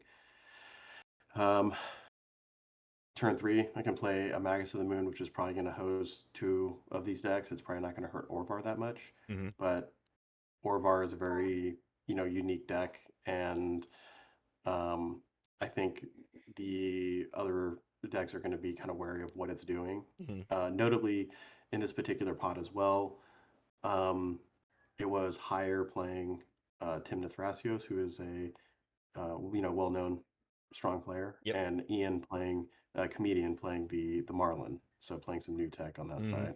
So You have didn't to really have to respect those worry about players. them as far as like knowing how to deal with Orvar, or like where that it's dangerous, right? Because a lot of people see that Absolutely. card and go, this is a joke commander, right? Exactly. Yeah, yeah, yeah. So the game progressed, as one might expect. Um, Notably, I think on turn 2, Higher played a Ristic study, and there was a very interesting conversation where Arvar was going to mana drain the Ristic study, and Higher was able to say, "Look, I just won't draw more than 1 card per turn cycle. You can hold up that for something else." And I was not involved in this conversation. I felt like I didn't really need to be involved in this conversation. But Orvar actually reversed casting the mana drain, which I thought was interesting because I thought the mana was going to be more important to Orvar than stopping necessarily the Ristic study, but stopping both the study and keeping getting the mana felt like totally natural for that to push Orvar forward. But because they did not, they just didn't cast Orvar for a number of turns because they just held up mana for this mana drain and cast like a mystical tutor for a spell that had buyback so they could combo later on. Comedian bowled very low and was in a very bad spot. I think they cast a fish into this pod where people just were not casting too many spells. So it was kind of just a heads up between me and Higher in terms of what was, moving forward. I liked my opening hand because worst case scenario, I'm able to play the One Ring on like turn 3 um, and start drawing some cards myself, which I do. The game progresses to a point where I'm clearly able to try to put a win on the stack, but each of the 3 players, because not much really happened, had interaction, and um, Hire was going to be drawing a lot of cards during that Mm-hmm. process. So they said, "Hey, I think maybe we should draw." I was kind of looking at the board because I still had the SWAT and the Flare, and the Magus was kind of restricting some mana out there, and I was like, there's a chance that with the cards I've drawn from the One Ring, I'm able to maybe weather through this. Um, but I was like, I do think that I'm probably going to just open the door for Timna Thrasios to win the game. They had done a demonic consultation for interaction and milled like the vast majority of their deck, but in that process, they also endurance like the rest of their graveyard onto the bottom of their deck or shuffled it in. I can't remember exactly how it was Mm-hmm. done, but what they had put back into their deck was essentially all counter magic because there was some other stuff going on during this game. So if they were going to continue drawing, it was very likely that it was all going to be counter magic, and they did not lose like Thoracle or anything else. So I was like, you know what, this just makes sense to just take a draw. Plus, as the first round of a tournament, I like to get out of Zero Town. I'm Mm-hmm. not a big fan of staying in the zeros. I want to get at least a point as quickly as possible, Yep. because that eliminates you from playing with some very strange decks. And Yeah. Potentially some inexperienced players Mhm. that maybe are not as reasonable, and that's fine with me.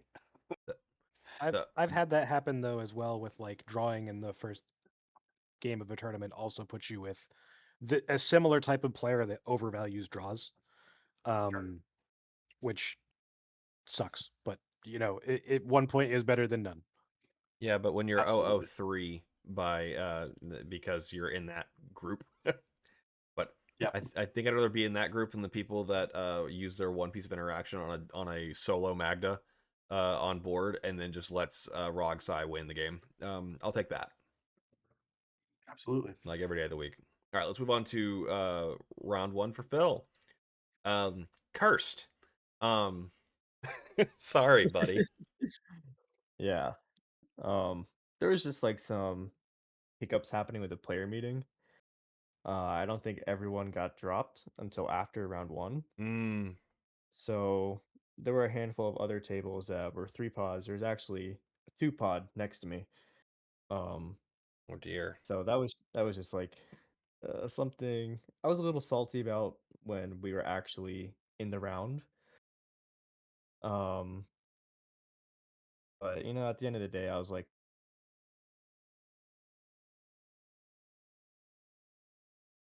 Yeah, I'm trying to see if the math works out to where they could just remade, but I it, think by the time we called the judges over and like other pods were complaining as well, they were probably like about 5 minutes into the round, and they're like, we can't make everybody stop. I mean, they certainly could have. I think that's 2 4 pods and a bye. Um, if they had remade, but that's okay. Um, Yeah. oh, sorry, you got dehatted. Um, all right, back over to Matt. We'll get to you, Phil, later, Phil. All right, we got round two. This is Magda in first seat, then Essica, then Arkham Dagson, and then Tony Stark, Iron Man. Um, Opening hand was some combination of I just filled in cards if you just had a nondescript class of cards. So Gold Saucer, Clown Car, Zorn, One Drop Dwarf, Mutavault, a Braid, and I believe a Mountain. It might have just been a red land, but walk us through this Yeah. one, Matt. I like this hand. Yeah. It's pretty steady. Turn one Mutavault, so you can have it be a creature that can attack or tap later on. Cast a clown card for one. I think I got a counter, which kind of is. I just like playing with robot tokens, so I would have preferred to have gotten a robot token. Um, Eska doesn't really do too much. Arkham Daxam, they explode with mana. Iron Man also drops, a decent start with some extra Mm-hmm. mana on the board. Um, my turn two is, playing Magda, tapping through the clown card to make a treasure, cast the dwarf. Um, so I have another one that I can activate. I think I just make a treasure on the spot, anyways. Um, being in first seat um, feels good to just be a little bit ahead Mm-hmm. on that tempo. Arkham Daxam gets Arkham out. They don't have a way to give it haste, thankfully. They do have an artifact creature though, so it's obvious that they'll be able to activate. Iron Man is, of course, like everybody's, of course, wary of my next turn, but I'm trying to do my best to lay low. Um, Next turn, I'm able to get Zorn out. I already have some treasures and the Mutavault's there. They kind of overlook the Mutavault in the sense that it can, become a creature and then tap for mana. Um, but there's the Clown Car out anyways. So I'm able to just use some extra treasures to cast Zorn, and then by the time it gets back to my turn, I'm able to set up a activation. This is when there's that moment that I was telling you about where when it gets to Arkham Daxam's turn, they're heavily politicking to try to deal with me or force me to do something or whatever. I think in these moments it's very difficult to work with people. Arkham Daxam though was being played by Notorious, who is a you know a pretty well known player They're the most in successful his own Arkham right. player. Right. So like he's leveraging every bit of his resources heavily. politicking wise. He's constantly saying this, this, and that. In that one politicking moment where he was saying, you know, hey, what are you going to do with it? And I was like, look, I'll just not use it for a turn cycle or whatever. Um, I don't know what to say. I just don't want you using interaction on me for, you know, no reason, especially if there's another deck that does exactly what I do. If you want to think about maybe holding that up, that's fine. Um, then he starts talking to Iron Man about what Iron Man's going to do on his next turn. This was a player, Alan. He's a really good player as well. I had not seen him play Iron Man, but he was definitely. I was excited to see it. To be honest, it was pretty cool. um, but then there was a lot of talk about that, and then hilariously enough, after they're done talking about that, they start talking to me again about what I'm going to be doing on my turn, and I have to just stop them. I'm like, listen, I'm not really going to politic this anymore, simply because I've already said I'm not doing anything. I don't know how like much less I can do. Yeah. Yeah, you eventually So because they'll continue whittling like game what do actions you? off of your available taking cards out of your hand as Yeah, it were. it's like I really don't know what more you want from me. And then like I described, the Iron Man then wants to play Displacer Food because Arkham also has a Ristic Study and a One Ring at this point. Um, so it's pretty. I'm like, look, if you want to play Castle Disruptor Food on Magda because I have an activation, go for it. Like I'm not going to fault you for that, but like you have two draw engines over there, and Arkham's going to win the game. Um, so they cast the Disruptor Flute. Again, they tried to get me to get a Grafdigger's Cage. He's like, look, you have to use this activation before this resolves, or I'm naming Magda. I'm like, I just said I wouldn't, but if that's what you're going to do, then sure, I guess I'll have to do it. He's like, why don't you get a Grafdigger's Cage? I'm like, that does nothing to stop you guys. I'm not going to get a Grafdigger's Cage.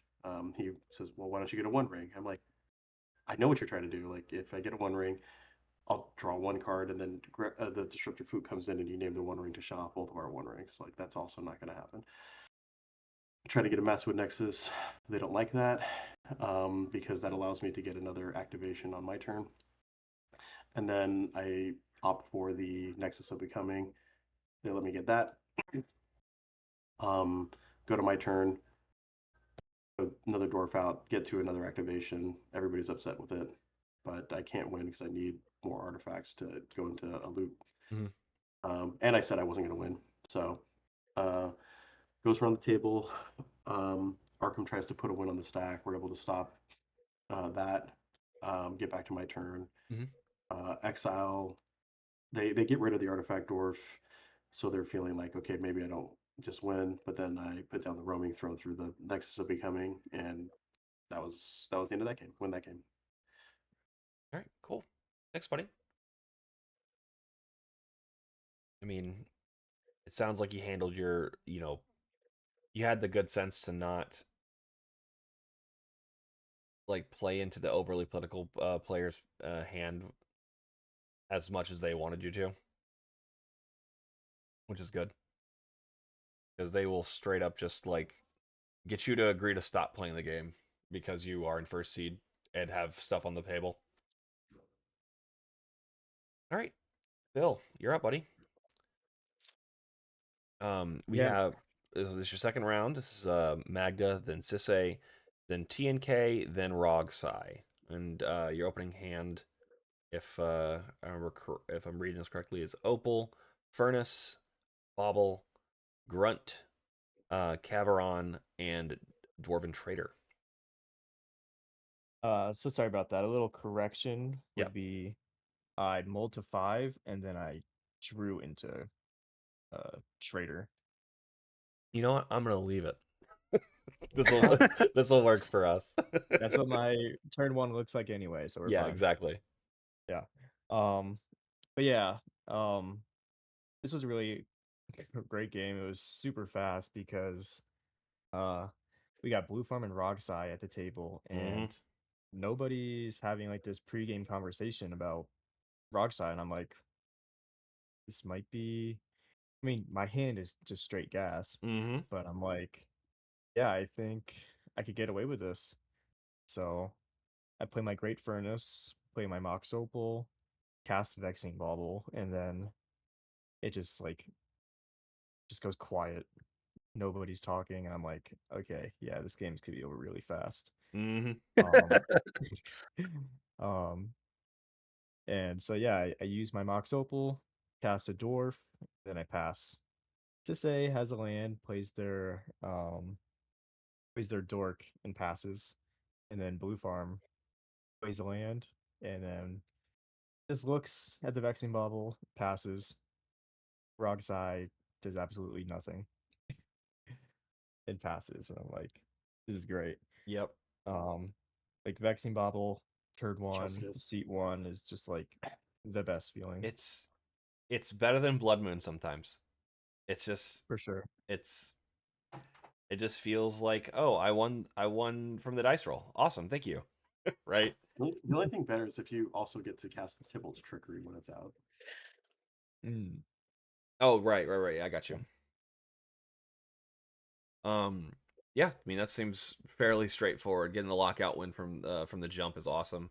This is yeah, just way too slow to keep up with you.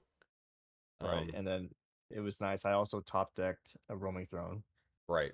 and just sealed it. Mm-hmm. All right. Yeah, All right. Well, So thanks you for win the on turn 3. yeah. yeah. Turn 3. Easy peasy. Awesome. Love to see it. This is what Magda should be doing in 2026 is just having the nuts. 1 out of like 5 games. Yep. All right, so here to Matt's round 3. It's a draw, but we'll talk about it anyway.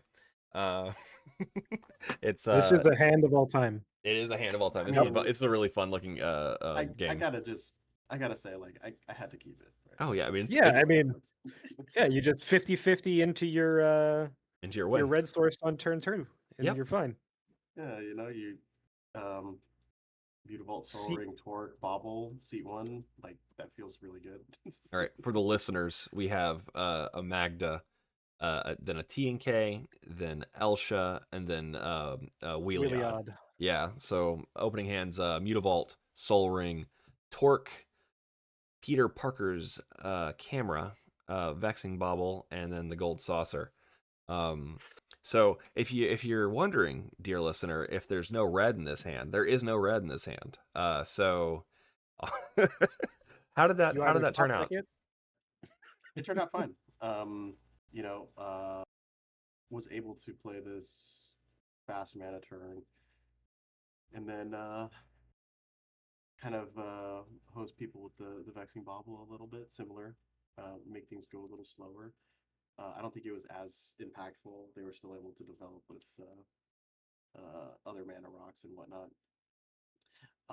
But having the Gold Saucer to flip was fine.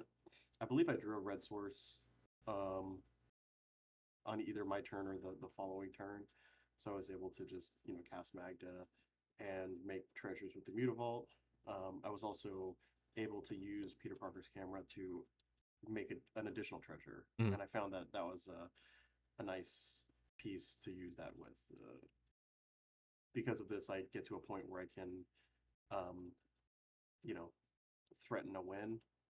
There's enough interaction on the table where they can stop me. I say I'm not going to do anything if that's the case to continue the game. I don't like it wasn't really a place where anybody else was presenting a win. Mhm. The turn cycle goes around. It gets back to me, and a similar situation happens again, and everyone at the table is kind of like, well, we're just going to keep doing this, not winning, so we might as well just call it a draw. And I was like, that's fine. I guess that's acceptable with the pieces that Blue Farm had presented. Um, I felt like I was in a losing race. Mhm. It didn't seem like anybody else was presenting a push. So, with that in mind, it just wouldn't make sense to let somebody else probably end up with a win as they're focused on me because I have the most obvious path to victory. Right. The known information is always worse. So Yeah. Makes sense. Thank you for that one, buddy. Moving on to Phil's round 3, and I will say I've talked to the victor about this game. So we have Kinnan, then T and K, and then Phil on Magda, and then Julian on Vivi. So, I heard he got done dirty by a deal. Yeah, it was not my proudest moment. This is their only Um, punt from the tournament. It's still pretty good. yeah, for sure. Um, yeah, I had a really strong start, and like even the judge was just like, "Yeah, you probably got this in the bag."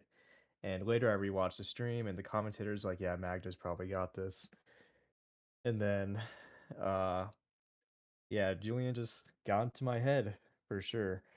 Um, but our deal was that he was gonna gamble, and he threatened me with a board wipe, um, so that I wouldn't blow up his VV.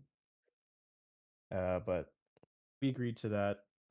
Long story short, and then he got his curiosity. It resolved, and then he was just doing the VV things, getting a lot of Mhm. triggers, drawing a lot of cards, and then he ended up drawing into the board wipe, and then uh, I think that's where I should have leveraged a draw at that point, because it was an awkward situation where Kinnan, we all knew he had Basalt in hand, and board wiping would just obviously get rid of Vivi and me, and then Kinnan would just untap and win, or we could just play this out and force Julian to control the table, and then uh, yeah, I kind of just got talked out of that again.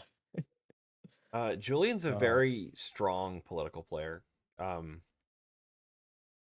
um, so it's not super surprising. But I think the lesson we learned here is if they're negotiating with you about what they're going to search for over interaction, they don't get to tell mhm, you what they're not going to get. You should get to tell them what they're going to get.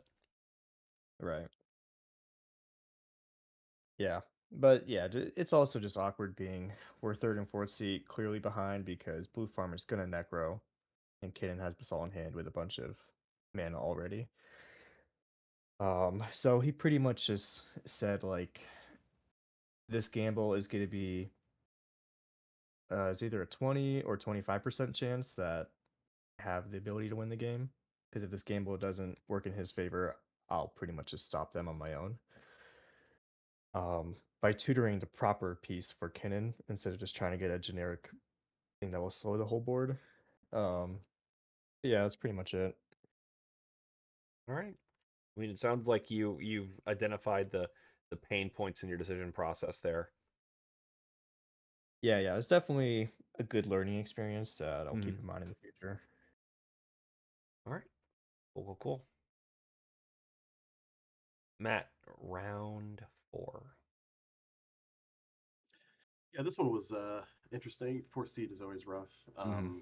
Before Rock you continue, Rock Glass. we got we got Rogthras, Tim Necrom, then you. So Yep. continue. Rock Thrash develops very normally, very well.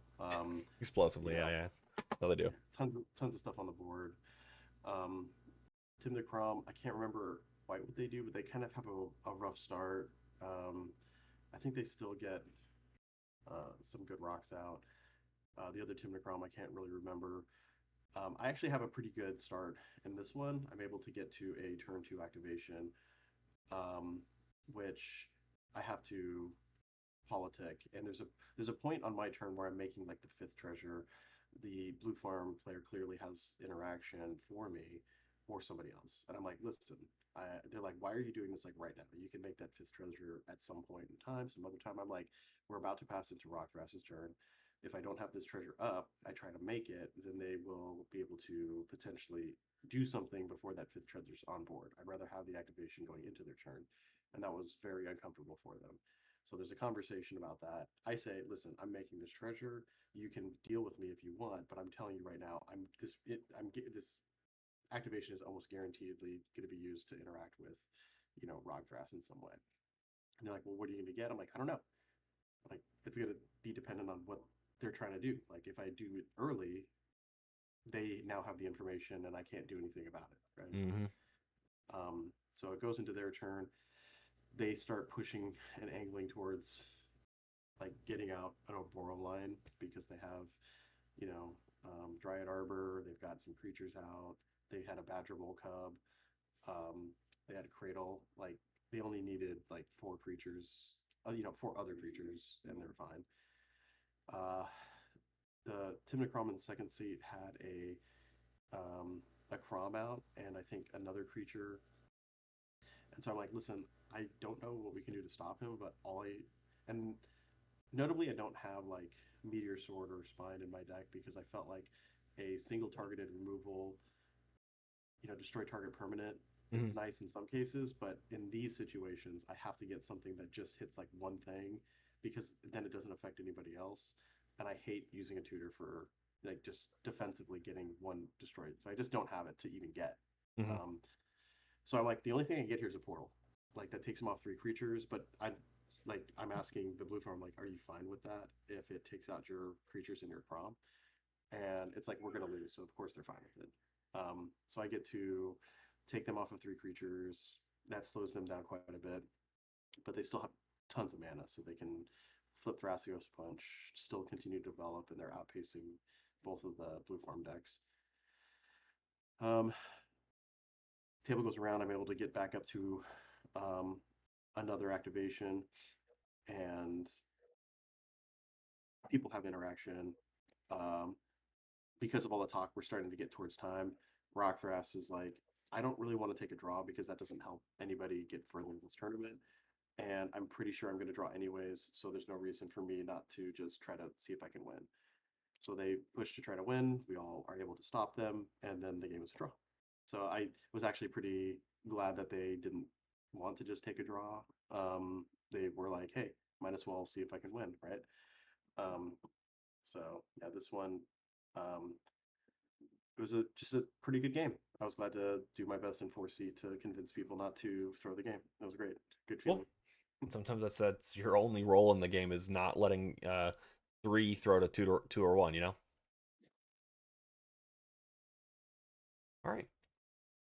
Well, Phil, um, we have your round four. It's Kinnan, then you, then Rocco, then Kefka.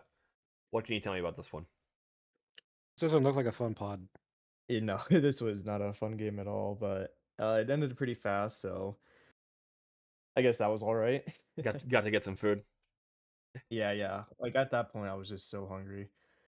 Um, yeah. Long story short, on my turn one, I tried to play that Vexing Bobble again, and then Efka in fourth seed is like that ruins my entire plan. Like I just have to interact with that, and I was like, "What are you gonna do? Like, is your plan Kefka? Are you gonna try to do something else?" And he's like, "I just don't want to talk about it. I'm gonna force of will this." I'm like, you're gonna waste a force of will on a Vexing Bobble."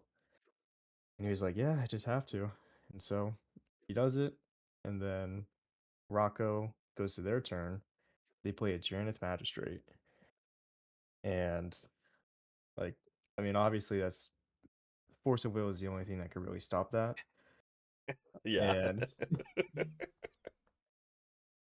And so yeah, they get a pretty Oh, hard luck on the table, and yeah, I think they also just had they had the nuts. They had like pretty much all their combo pieces, the cheap ones at least, in mhm. hand. So yeah, turn three, they just untap, cast Rocco, and just start this tutor chain, and that's GG. So I guess my only question here is, do did it ever cross your mind at that point to retract the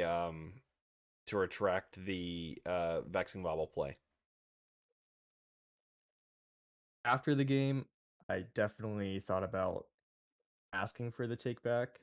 Um, just the only awkward thing in that situation was he wasn't showing me a force of will. He was just straight up saying like, "Yeah, I'm casting this," and like I wanted to talk with him, and he just wasn't really giving me anything. And I think I was a little frustrated. Also, just thinking back to how the last round went. Yeah. Um, Yeah, so I didn't really get to clear my mind at that point, and I was really hungry. But yeah, in total hindsight, I should have just tried to take that back and move forward. Yeah, I would definitely agree. Never waste the opportunity to not have your opponent blow spells on your spells. You know what I mean? Yeah. Um, um, yeah, it's unfortunate, but yeah, Rocco, especially with Adraneth in that situation, Kev can't build back up. Um, Kinnon's very Kinnon centric. You're very you centric. It just that seems like a kind of a free punt from Kefka directly to Rocco in that case. Yeah. I mean, to be fair, it is on them to also not use their they 2-for-1 themselves and then lost the game because they 2-for-1 themselves on something they could have used language, words and maybe flashing a card to handle. So like it's more their ouchie than your ouchie, but unfortunately being in mono red, our job is to help um the math is for blockers color has to think for our opponents and chew their food sometimes. Yeah, I yeah. mean, That get draining at the end of Swiss. Yeah, for sure. the thing that you also have to think about here is that like if you don't play that vexing bauble and Kefka gets to do the thing where maybe they get a turn 1 or a turn 2 Kefka, like realistically with that Draneth not in play, the game might have gone on longer, but there's still the chance that Kefka just like slams something and wins with like Thoracle Decon on like turn 2 or whatever. So it's hard to. I understand why the Kefka player might not want to give information, but you know, sometimes you just have to. Yeah. I mean, if you're willing to play, like, that's the thing for me. If I'm willing to play the spell, I'm willing to show the spell, right? If I'm gonna be bullheaded, like I can at least slow up for a second to say maybe I don't even have to spend it. I can just threaten it, right? Um, I don't know. It just feels like an unnecessary loss to a creature combo deck. Um, but yeah. Thanks for sharing that one. Yeah. It's got some useful lessons in there. All right, Matt, we have our last round of Swiss with a couple of interesting decks. We got T and K, Rowan, then Brews, Kamal, and then you and Magda. And you went to 4 supposedly with a Gemstones, Smuggler's Copter, Mutavault, and Peter's Parker's Camera. So did you actually go to 3 here? No, this was my opening hand. Was I went mull to 4. The hands were just unplayable. So I don't feel bad about having to mull down low. It was kind of disappointing to be like, okay, this is essentially a win and in. I don't think a draw is going to get there, and I'm in 4 seat having to go to like 4 cards. I saw this hand and I was like, honestly, if I go to 3, like what more am I hoping for? So I can pitch the copter to a Gemstones Cavern. Turn 1, I have a Mutavault on board with a Magda. Turn 2, I can either just make the Mutavault a creature and a swing with Magda, or I can play the Peter. If I draw lands, I can also play Peter Parker's Camera, maybe activate as well Sure. and make some extra treasures. Like there's still a way to develop with the limited cards. The This game was very interesting because it looked like it could be over in a heartbeat with Rowan on board. But with the inclusion of Bruce Kamal, it's the only reason that I had a chance. Bruce Kamal, I think turn 2 plays a high noon, which reduces everybody's spellcast to 1, which just gives me all the time I need. Mm-hmm. Yeah, no. Rule of law. We're just like, thanks. We'll take your lunch money. Yes, I'm like, this is great. Obviously, Rowan was like, I think you're just going to give this game to Baghdad if you cast that rule of law. But Bruce Kamal's like, they're a beat stack. They're planning just to beat you down with combat damage. Mm-hmm. So that's their game plan, and it completely shuts Rowan out of the game. Um, Blue Farm definitely can't do much under a rule of law either.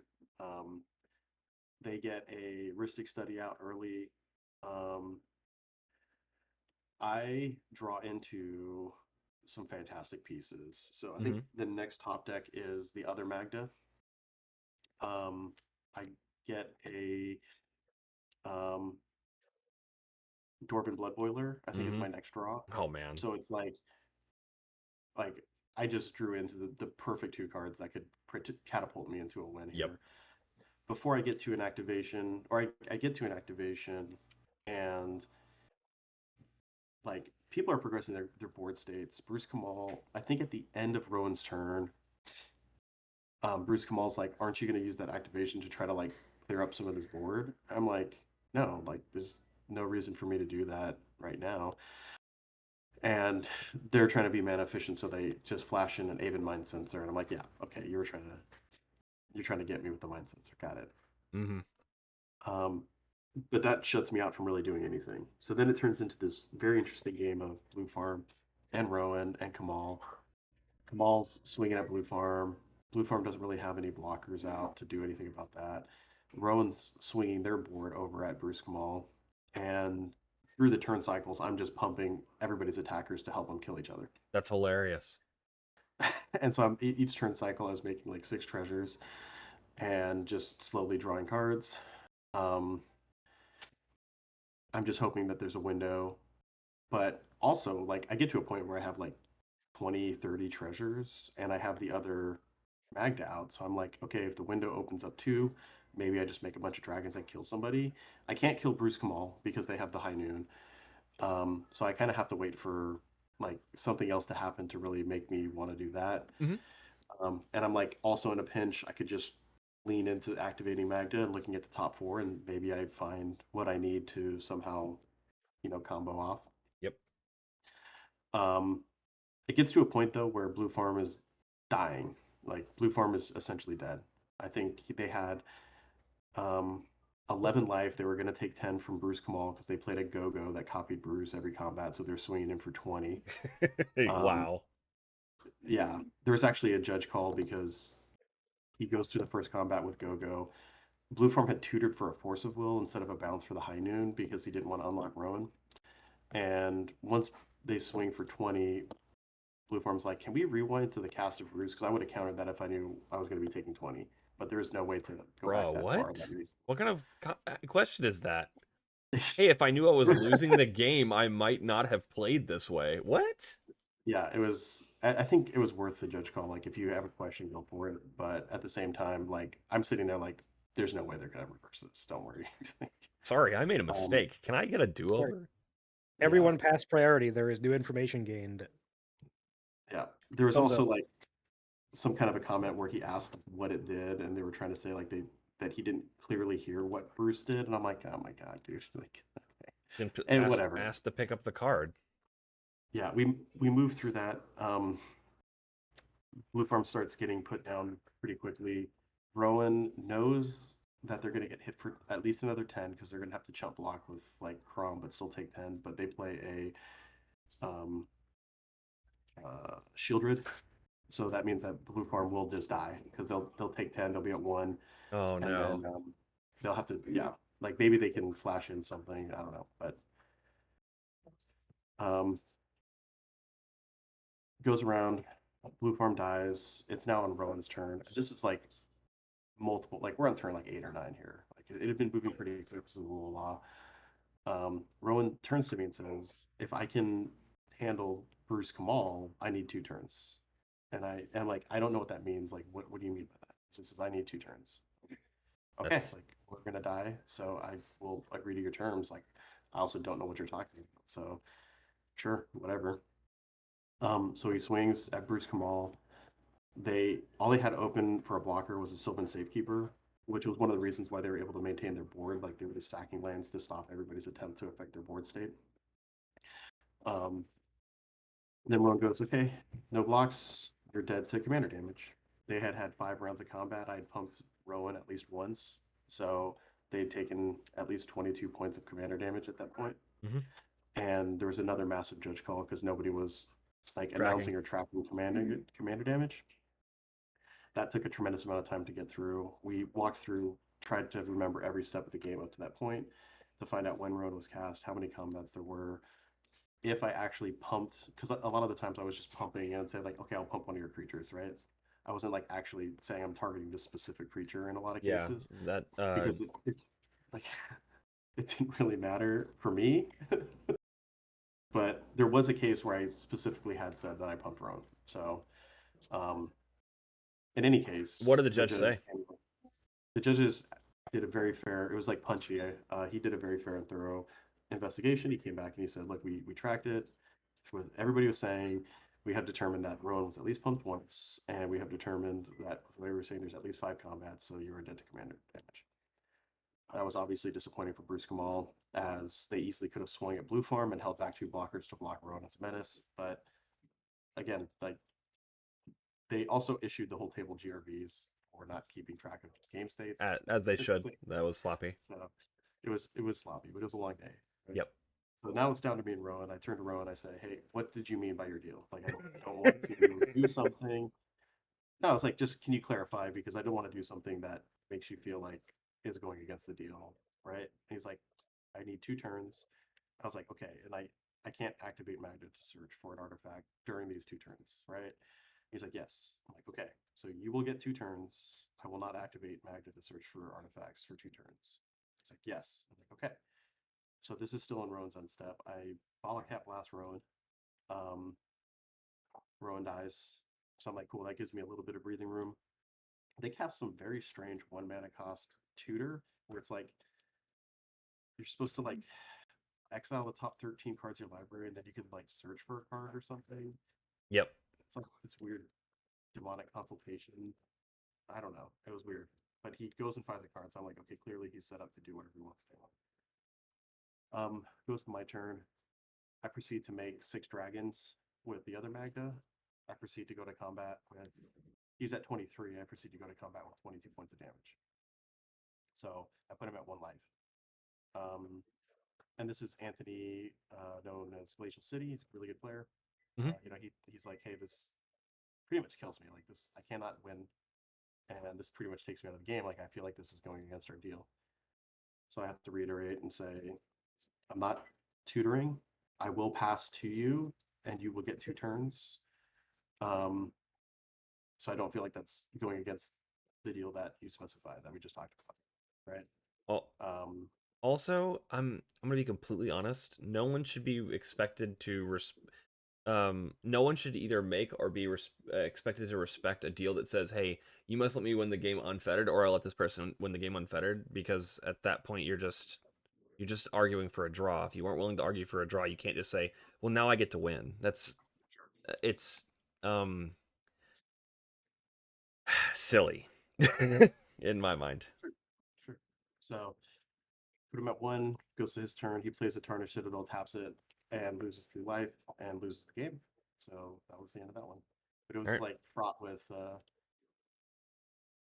some interesting points, and I was just happy to be able to pull out a 4-seat win, in a fourth. Yeah. I mean, Effectively. you did clarify, right? Like you were like, you saying that you get 2 turns means that I cannot activate Magda to go search for an artifact or whatever. And he goes, yes. So that was now the terms of the deal that has been, essentially reaffirmed. Yeah, I mean, you let him renegotiate the terms after the fact, as a show of good faith because you're a nice guy. That's even like that's more than sporting, in my opinion. My opinion is, I need 2 turns. I'd have been like, thanks for the vagaries, my guy. I'm gonna go win now, right? Like, I mean, that's I've been got by ambiguities in the past. I really wanted to, like, if he said I can't lose life, I can't do this or whatever, I would have tried to do my best to work around it. But um, it is what it is. We got. he was also at winning then, right? Yep. Yep. Then you had. I'm gonna be completely honest. He had a lot less leverage than he allowed you to think he did, because at some point he has to do that to not lose, and everything that you don't do to him or do after Bruce Kamal wins the game is just gravy. Like, he's always going to be fighting for a further turn, and if your turn happens to be further from the Bruce Kamal beating him to death, then that's his obligatory out. And Yep. uh, in my opinion, you were way too nice at sporting in that situation. I would have I would have kicked him in the junk a couple times. And not like just kind of let him have that much leeway. I appreciate that sentiment. But I'm Bottle glad. cap blast there is pretty cool. What's that? So the bottle cap blast there really messed with the Rowan, though. Yep. It was kind of funny because I had that for a long time, but because of the Aven Mind sensor, it was pointless, and the Sylvan Save Group, it was pointless to use it. So Mhm. Right. it was like I have this free out whenever because I've got a tremendous amount of triggers to Mhm. improvise or just hard cast it if I need to. So yeah, it was good. Yep. Well, good, well-earned win, buddy. All right. Let's talk to Phil about his last win in Swiss. So this is Magda in first seat, Crick, T and K, and then Kinnan. And was Caveron, Soul Ring, Altar of the Brood, Camera, Mana Vault, Graph's Cage, and Universal Automaton, I believe. I think that's all what you sent me. And talk to me about this game, buddy. Yeah, so coming into this game, there was just like a big mental barrier I had to overcome. Mhm. But thankfully, the last round was really fast. I got time to get food, just collect myself. Um, and then I was debating about dropping from the tournament because I'm like, 10 points isn't gonna make it. Um, but then I just really thought about it. I'm like, I played 4 people who are probably going to be top 16, and some other people who are looking like they're going to be at 10 points. Mhm. So I think if it comes down to breakers, I'll make it. Yeah. So I'm like, I'm just gonna play this game. I think I got it. Um, so I was feeling really good when I saw, oh wow, I'm in seat 1 too. This is great. Um, and then I look at my hand, I'm like, yeah, this is a snap keep. Um, because I just played my land. Uh, I think I might have misinformed it. I got Caveron turn 2, or I drew into a land. So Um, Caveron wasn't your first land. yeah, it wasn't my first land because I played a land, Soul Ring, Altar of the Brood, and then a Mana Vault. And that was really helpful because uh McKinnon ended up only having 1 land, and I kept milling all his lands. That's hilarious. Um yeah, so that really worked out. The only thing I was scared about with playing Altar, because normally I would hold it up only for a win, especially with Blue Farm and Carrick, both Mhm. being graveyard decks. Yep. Um I just felt like this was gonna be a really fast game, especially if I can get that Graph Digger's Cage down next turn. Mhm. Um, I was like, I think that's worth the risk. Um, so yeah, I just played the mill game, and I milled a lot of their key pieces. But then on Blue Farms turn 2, they played a wheel, and that like was just more gas for me. I know. That's that's risky when you're so far Yeah, ahead. right. And you hadn't used your Um, mana vault at that point, right? yeah, correct. Haven't Jesus, used it yet. that is just giving you the keys to the city there. Yeah, so I had I had my Universal Automaton on the field and a Peter Parker's camera and a Mana Vault, and they were like just so desperate to just get gas from that wheel that like again what guy was saying earlier, sometimes I just like want to put that threat on the field to force people to make like this is my last chance to do Mhm. something, and that ended up working out for me. Um, but it was like a really close game actually because I was 1 artifact short, or I had the exact amount of artifacts I needed. Um, but Volatile Fault was like the reason I won the game Cool. because they were like, "How do you get your 5th treasure? How do you get your 5th treasure?" Well, I played a Volatile Fault, and they're like, "What's that do?" And this was more a mistake on their part. I was Mhm. like, "Uh, you can read it yourself. It's kind of a lot of text. I don't feel like reading it, and that's how I got my 5th treasure because they just didn't want to read the last sentence. Man, So using your opponent's brain drain against them is a valid technique. yeah, Also, I mean, mono brown lands and artifacts they don't know is pretty fun. yeah. So yeah, Yeah, good job, buddy. yeah. Thank you. All right, and you snuck in there in 16 out of 16. But Yeah, just barely got the unfortunately, digits. there was a rematch in your future. We'll start with there. Yeah. So it was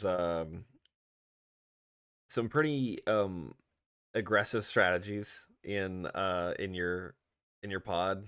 Like Vivi might be the slowest deck, which is saying something. So it was Vivi, Kalia, Rogsai, and then you. So walk us through how that game went. I was told by Julian there wasn't much anyone was doing in this game to get around him. Yeah, it was just a really good matchup for him, and I just had awful mulligans. Mm-hmm. I ended up going down to 4, and uh, in that entire process, I never saw a single red source. And I was like, well, if I go to 3, like I'm C4, it doesn't really matter at the end of the day. And I had a pretty good 4 if I top deck a mountain. Like I think I had a real chance of winning that if I just got the mountain. But Yeah. in 4 turns, 3 or 4 turns, I didn't see that mountain. Yikes. Um, yeah, Julian, he mulled really low too, I think, but he got that depletion land, to get his turn 2 VV and then get his curiosity.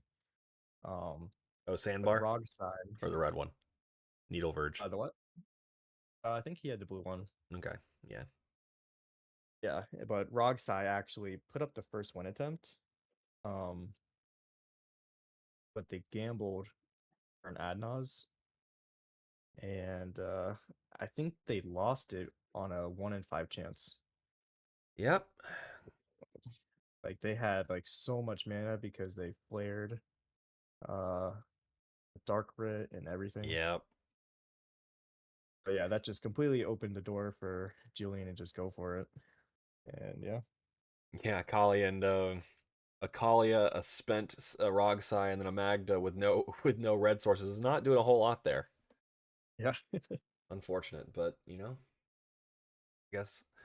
Thus ends your run of this tournament, but it was a valiant one, and just good job, buddy. Congratulations. Thank you. All right, Matt, back to you. We're going to talk about your run to the end. Yeah, so So, this is this the same Rocco? Was there more than one Rocco player? I don't know. I think it's probably That was the Rocco I played Okay, before, and then the blue farm was the blue farm from my game 2. gotcha. All right, so we have Rocco, then Magda, then Kinnan, then T and K. Why don't you walk us through this game, buddy? C2, feeling good about that. Rocco, I think they kept a more controlling hand actually. I think they kept like a swords and a touch, and they weren't looking to power Rocco out really quickly. I had the mulligan, I think, again down to like 5, so I Uh-huh. really wasn't having like an amazing start. I can't remember exactly what was in that hand, but I was able to get out, Magna very quickly. I think I drew into the station land, which was considered for people, but Ooh, can you get trouble. a little bit closer to the mic, buddy? Yeah.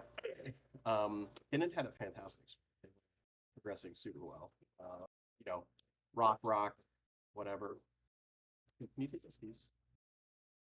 Um, and then I think the 4th seat actually in this top 16 was a Timna Malcolm. I don't know if the deck that they put online was the wrong deck list, but I think Colin, who had that, should have been on Timna Malcolm. He molted down to like 3. He was effectively like out of the game. I think he had like a turn 1 fish with no other land or something that nobody fed because we were all just playing creatures after that point. Um, Rocco didn't really do too much their turn 2. I was, I think, close to getting an activation on my No, I wasn't getting close to an activation, but I had another dwarf out. I probably was going to get to an activation on my next turn. Kinnan on their turn, they transmute a Drift of Phantasms for a Manglehorn, and I was just like, that doesn't even make sense. Like, why don't you just play a? You should just get Assault and win the game. Like, what are you doing? And so after that, I was kind of thinking about it, and I was like, he's probably just has Basalt in hand, and he's got nothing else to transmute for. So Mm-hmm. he's making it look like he's transmuting for something. But because there was already kind of like a discussion about using interaction on Rocco's side, he tried putting Rocco on interaction like I did too. So he was trying to be a little careful there Mm-hmm. and let me eat the interaction before he was going to go for a win attempt. Um, this game kind of drew out a little bit where I was just being patient and waiting for an opportunity. Um, Kinnan at some point, starts getting more value. So Rocco uses their interaction on Kinnan. After Mhm. discussing that with Colin, um, they're like, what's worse, Magda or Kinnan? I knew if I got to my turn, I'd probably be able to do something Mhm. with the tap land. I could just go get a roaming throne and try to piece it together there. Um, so they use the interaction on Kinnan, stop him. It goes to my turn. I can't remember what I had, but I had a number of different ways to like get multiple pieces. I think I had a Peter Parker's camera. I also had a return the favor. Um, so I start activating. Somebody tries to psych rift. I use the return of flavor to copy the activation as well as redirect the psych rift. Mhm. And I still have the Peter Parker camera to also do another one, but Mhm. there was no answer for the return the favor. So um, even with the thought of other interaction, I just moved through it in a very safe manner. I think I actually just got a Maskwood Nexus and a Batter Golem, Mhm. and just slowly went through it that way instead of doing like something else because I didn't have enough artifacts to immediately tap, on the spot. And I was still holding up a buried activation I could copy with Peter Parker's camera, so it was just kind of being like maybe a little extra careful. Mhm. Um, but then was able to get there. Um, so that felt good, even on another low mole. I think I lucked out that turn one Rocco didn't feel comfortable going with the Turbo Rocco plan, which I think probably would have won him the game.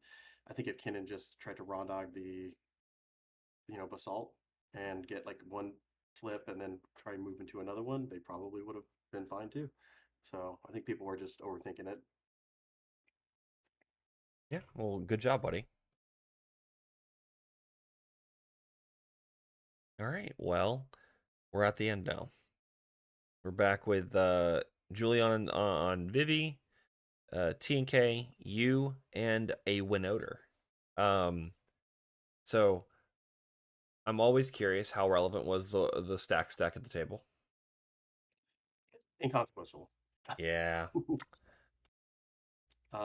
I was actually kind of disappointed because the Winota game that they won like moments before like extra bonus time, and it looked like the seat one Tivit would have been the one to come in. And I was like, that would be cool if there was a Tivit because they also kind of play some stacks pieces that might be strong against the Mhm. blue farm and the VV, right? Plus, they also play counter spells, so Right. even if they don't play stacks pieces, at least there's a little bit more interaction.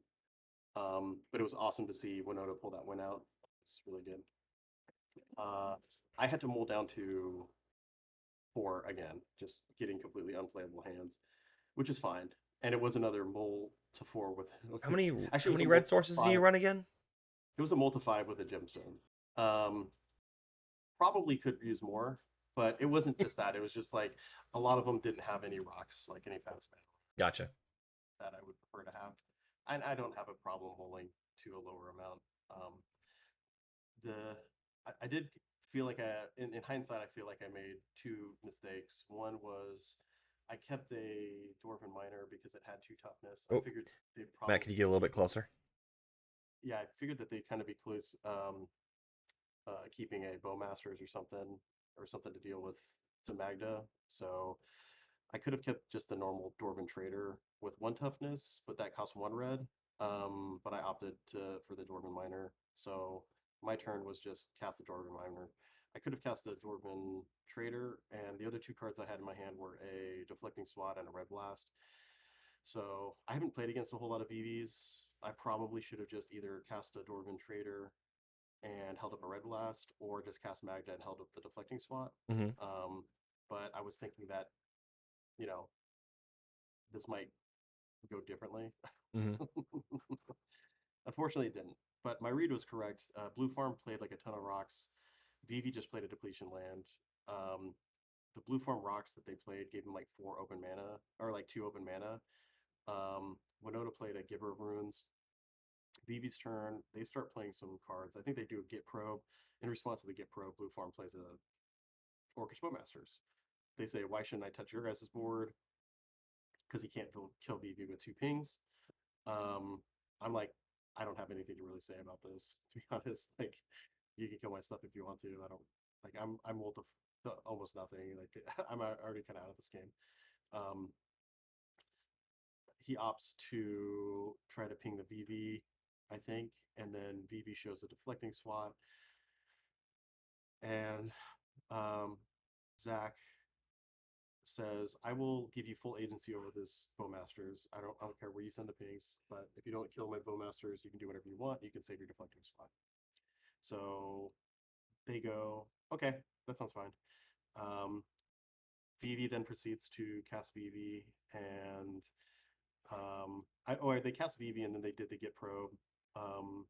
They are able to cast some other free spells, and they had Curiosity in hand, so they just start drawing 3 cards, and then we lost. Yep. Sounds like So, the problem of the day is the letting Vivi do things. yeah, I think the good news though is if I had kept just the Red Blast and was able to kill Vivi, they couldn't have deflecting swatted it to anything else. So that still would have killed Vivi. And the next turn, the reason that Zach kept the hand that he did is because he had a turn 2 ad nauseum. So, I mean, even if we had gotten through Vivi's turn, we're probably dead to the turn 2 ad naus. Well, Or he what just kind of has a. interaction did Julian have? Because if Vivi had gotten countered or killed in response to like the first spell cast, right? Yeah, It's possible that they are forced to play into like control mode. Like, you hit the like combo, like kind of like tempo combo player. You kick them down sure. a little bit, and now they're in control mode and can manage the other mid range deck. Yeah, I think they did have a. I actually think they did have a, or somebody had a misstep. But I don't know if he had any other interaction. So I Well, think he did would they have have to definitely cast landed. a Dark Rit for Adnos? No, his first turn was like land, like diamond, um, like Soul Ring Fell Washdown or something like that. It was just a like all fast mana on the first turn. Yeah, should have messed up the Soul Ring. Yeah, I mean that's a good one. I mean, Yeah, I think he saw the curiosity and the path to playing VV, so like there's no reason not to protect your own win, right? yeah, that's totally fair. Um, yeah, I mean, sounds about like how it should have went, bluntly. Yep, absolutely. Um, well, good job. Congratulations on a top 4. Thank you. Um, Appreciate it. it's been going on about 2.5 hours, so let's go ahead and get in here into the final thoughts. Um, I think we've been pretty. Let's condense this down. Phil, how do you feel about your play overall? Overall, I'm pretty satisfied with it. For the things that I could control, I feel like for the most part, I did control that well. There were a couple key moments that we talked about that I could have improved on for sure. Mm-hmm. But that's just a good uh, learning opportunity that I'll take advantage of in the future. Yep. But yeah, it wasn't the best situation in general for a lot of the games, but just gotta make the most out of what you're given. Yep. And if you're not given much, top 16's pretty good. Yeah. How about you, Matt?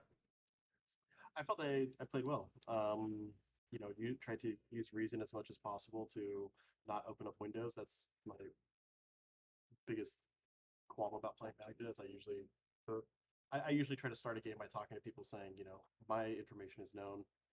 You know, everybody has unknown information. Mm-hmm. So if you're worried about me with these cards on the table, I would be just as worried about, you know, other more successful decks that have cards in hand.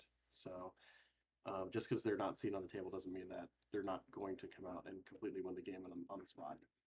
Gotcha. And I usually try to let people know that willing to I'm willing to be reasonable. I don't want to say I'm just going to do this and nothing else. If there's a way that we can not immediately lose on the spot, that would be fantastic, I think, for everybody.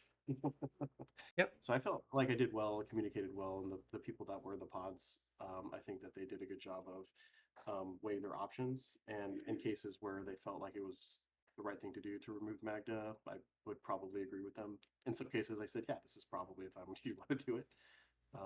But I think that that's another thing that gives you a little bit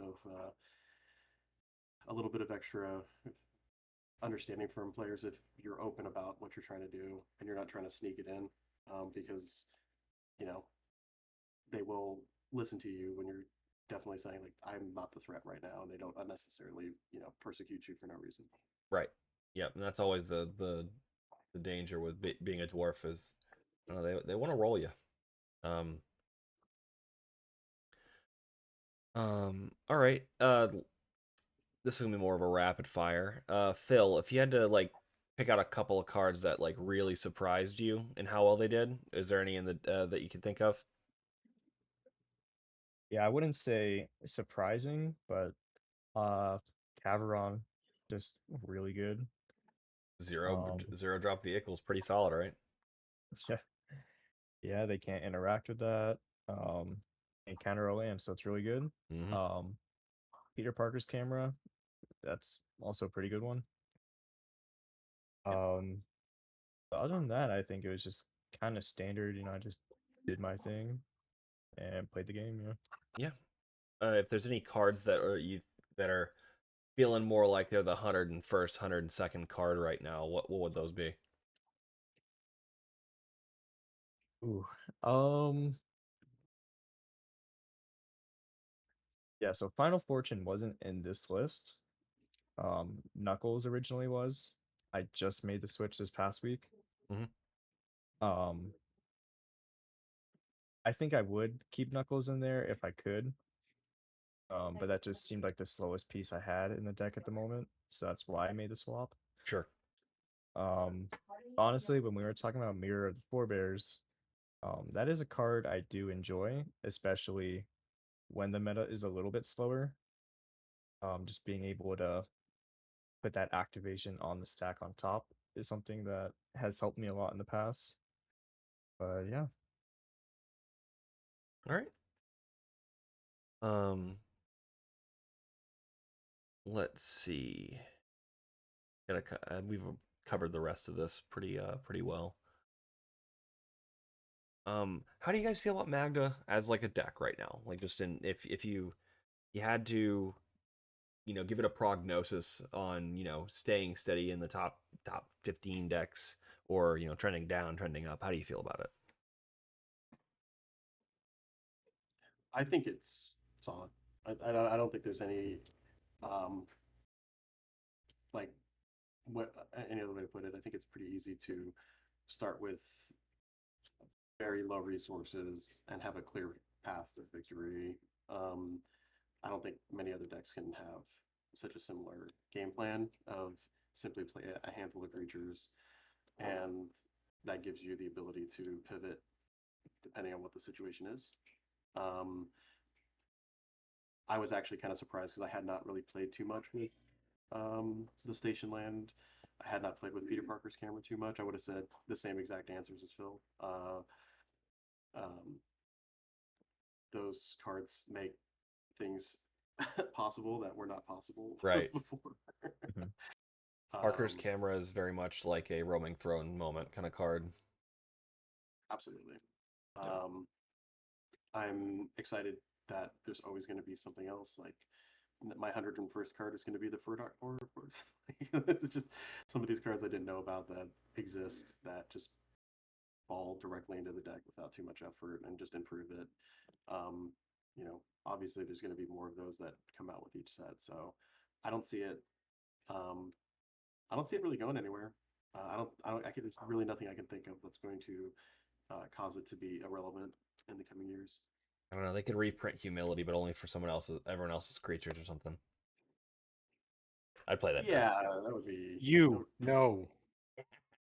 I speak evil into this world because I like prison. Okay. Um, glad to see you're still awake, show. I haven't had this. There's been nothing for me to say. I hear you. I hear you. It's just funny. It's just like castigate me for wishing evil upon us. Damn straight. So I'll ask this one. I don't know if you guys are gonna have anything for it, but is there anything new, like in terms of interactions, that you learned from this tournament? Not me personally. I mean, I've played Magda for 3 years. I've seen a lot of the interactions. I always love it when somebody plays what's that blue artifact that copies a creature? Um, that's Metamorph? no. Imposter Mech? It's not Imposter Mech. The Machine um, God's Effigy? when somebody plays a Machine's God Effigy and copies a Magda in canon, I'm like, you got it. Oh, that's the worst. Yeah. It's so good. And And it's like, and cool, then I'll they tap have for two, and then mirroring. I'll make a treasure, and you're like, no, you don't. I'm sorry. I've seen a lot of the niche interactions that come up over the years. You know, one of the things that I'd learned, I mean, not super recently, but I would say within the last 3 or 4 months, is that you can, turn Mutavault into a creature and then tap it for mana, which for a long time I didn't realize that. So, stuff like that always gives you that little extra reach. Hmm. But I don't think there's anything in particular with any of the new cards that came out that, um, was something that I hadn't seen in the past. So, Fair enough. How about you, Phil?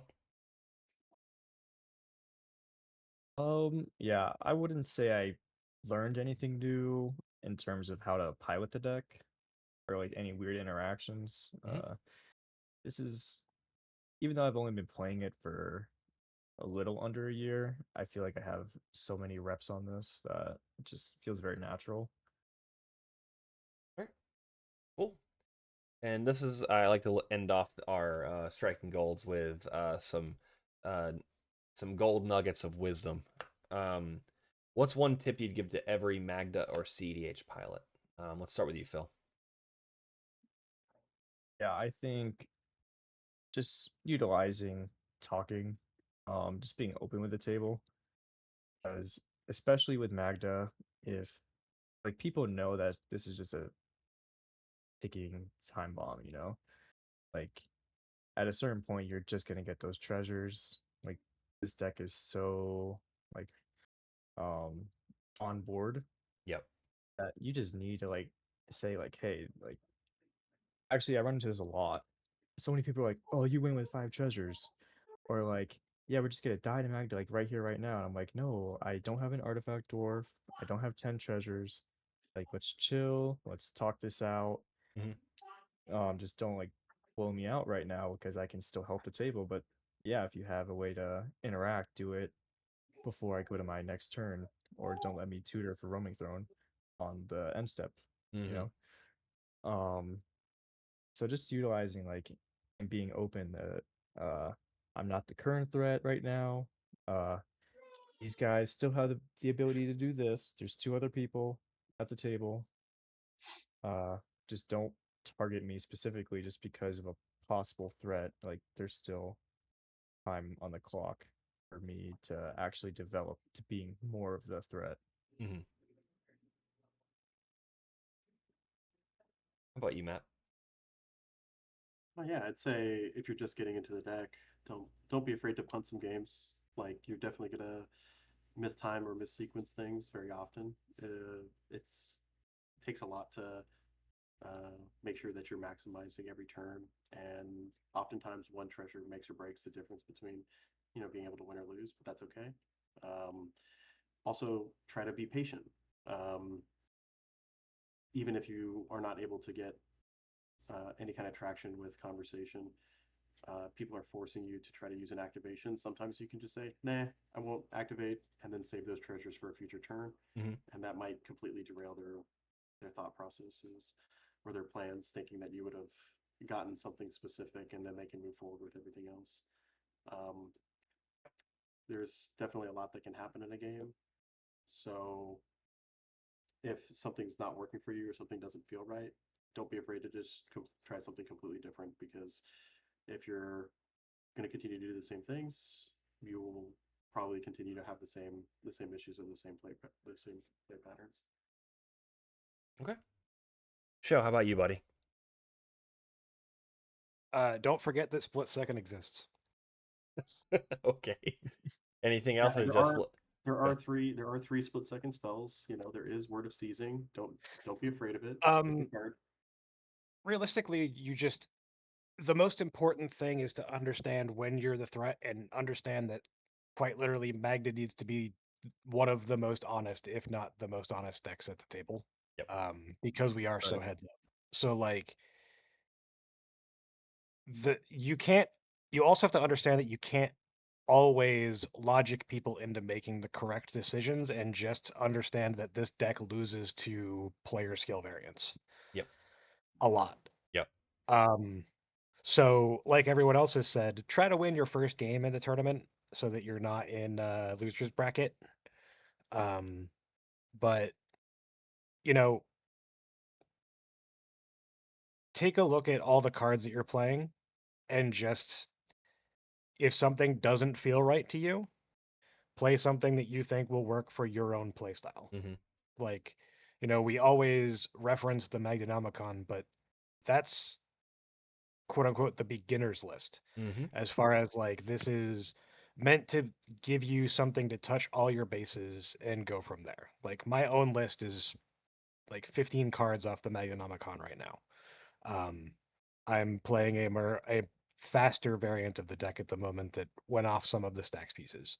But because of where I play, I still need to keep others that some people might not be playing. Mm-hmm. Like, they weren't playing their Disruptor Flutes and their Pithing Needle, but if I do that in the Northeast, I'm actively throwing games. So, um, yeah, understand that at some point you might need to make changes just for your own meta to make sure that you can survive or have political tools that you need to either get your wins or get a draw, because 1 point is better than no points. And also, it's really important as Magda to understand when you can leverage your own like tools and how people think that your deck is going to interact with things to try to get around actually drawing and just getting a win instead. Mm-hmm. All right, that was like 7 tips, but they're all valid. So I'll have a short one. Um, never be afraid to just look up the last like 10 winning decks and just shuffle up one of the ones that doesn't feel like it makes sense, right? Phil's list doesn't make sense to me. But I'm not in California, and my meta is very different. But just because it doesn't make sense to me off the rip doesn't mean it might not be good here. So it's one of those things where theory only gets you so far. Reps and running something headfirst into your meta, after it's proven that it can win games, is important. So don't be afraid to shift 20 cards as a test and play it for a week. You will lose games, but you might win games. So, be open to winning potentially more games. Or just in general, finding out if their approach fits your playstyle better than you thought it might. Right. I like that advice, because I would have really liked to have won one more game in that tournament. Right. Yeah. No, I feel you.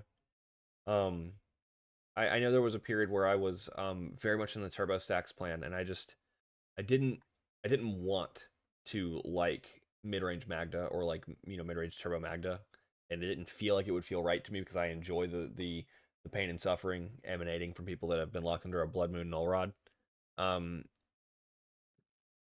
But it's more fun and it's better, and I had to test that and try it out, and be open to it to get to the point where I'm winning more games because I'm playing a better version of a list, both for me and in general. But with that, I just want to thank Phil, Show, and Matt for being here and for dedicating 3 hours of their weekend to making some content for all you dwarves. Another congratulations to both of you for top 16 and top 4, respectively. Appreciate thank you it. so Thank you much, very man. All right, and Just repeat it next time. What's that? So just repeat it next time. Yeah, do it again. Russ does it Yeah, all the just do time, it again. apparently. Exactly. Russ Yeah, does it all the time. Yeah, Easy. Rust repeat. He had a 3-peat this last week. Anyway, be like Rust. Win more games, mine more wins, and be good, dwarfs, and have a great rest of your weekend.